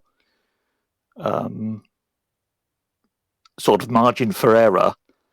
And then what you would be looking for would be an increase or decrease in the strain at the center. And if it was one direction, that would show curve, and if it's the other, that would show flat.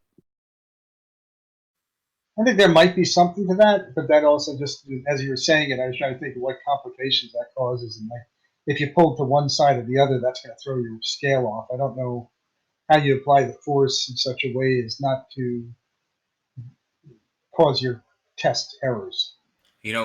Well, the obvious solution to that, Moyok, would be to use rollers that the line runs through, so that it's free moving in a lateral direction.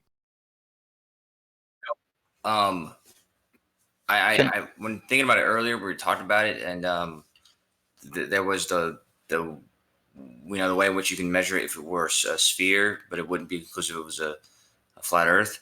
Wouldn't that be conclusive enough? Like if you could pull it taut enough where it's laying on the ground, but you pulled it enough to where the force pulling downward was higher than the weight of the entire string itself, wouldn't that give you a conclusive result? It would, but they would say that they did something wrong. I mean, they could agree to that beforehand. I mean, that Jeremy said earlier that would be a conclusive result. So, I mean, there's no point in claiming that they're going to say because that still wouldn't be accurate enough. I mean, what's wrong? Hang on. What about a laser? What's wrong with the laser? There we go. Point in case, Jen. Yeah, but Jen's not the dude. Jeremy's the dude, and a few other dudes. Yeah. Can I? Yeah, lasers are cool, Jen, but strictly speaking, in this test, we're just talking about a rope. I mean, I would use GPS.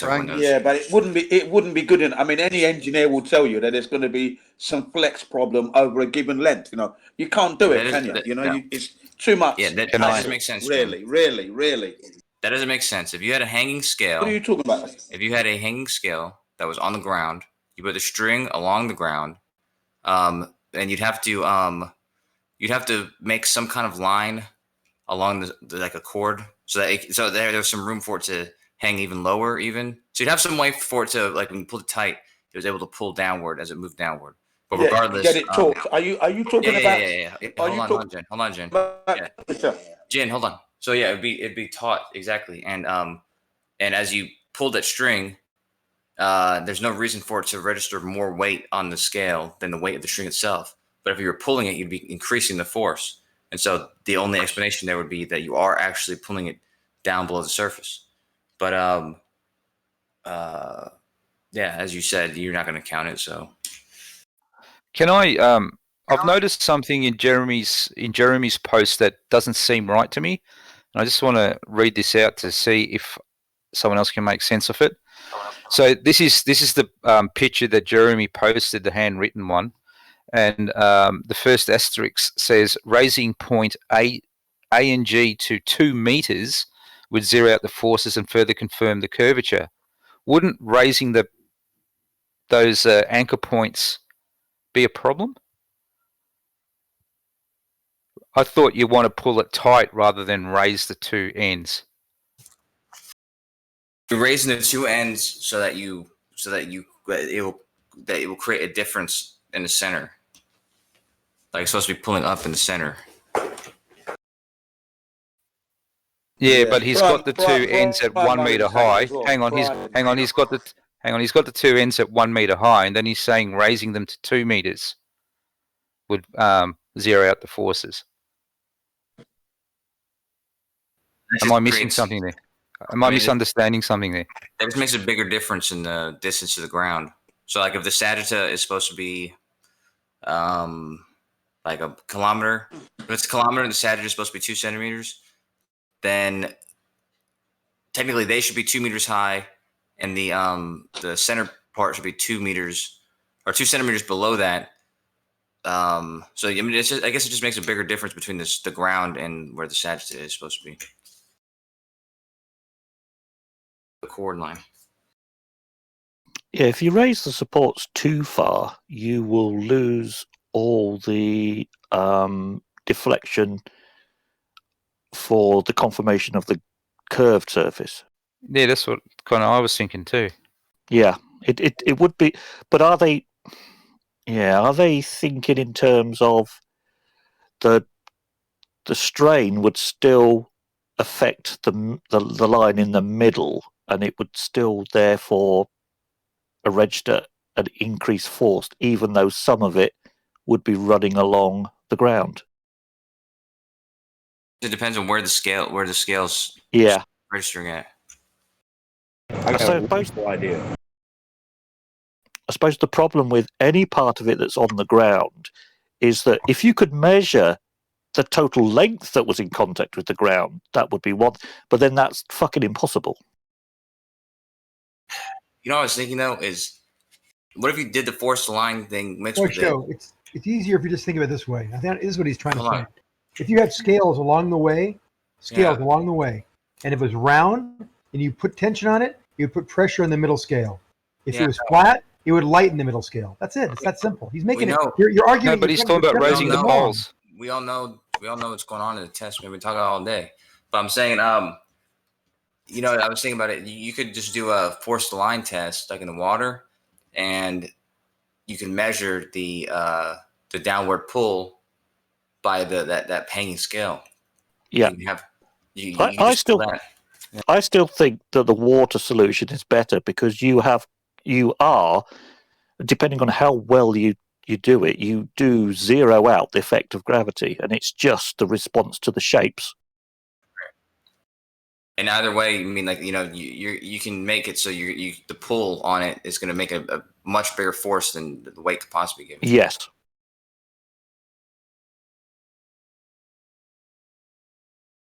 Have to figure out how to get those scales to stay rigid in the water and all that kind of stuff. A floating tube.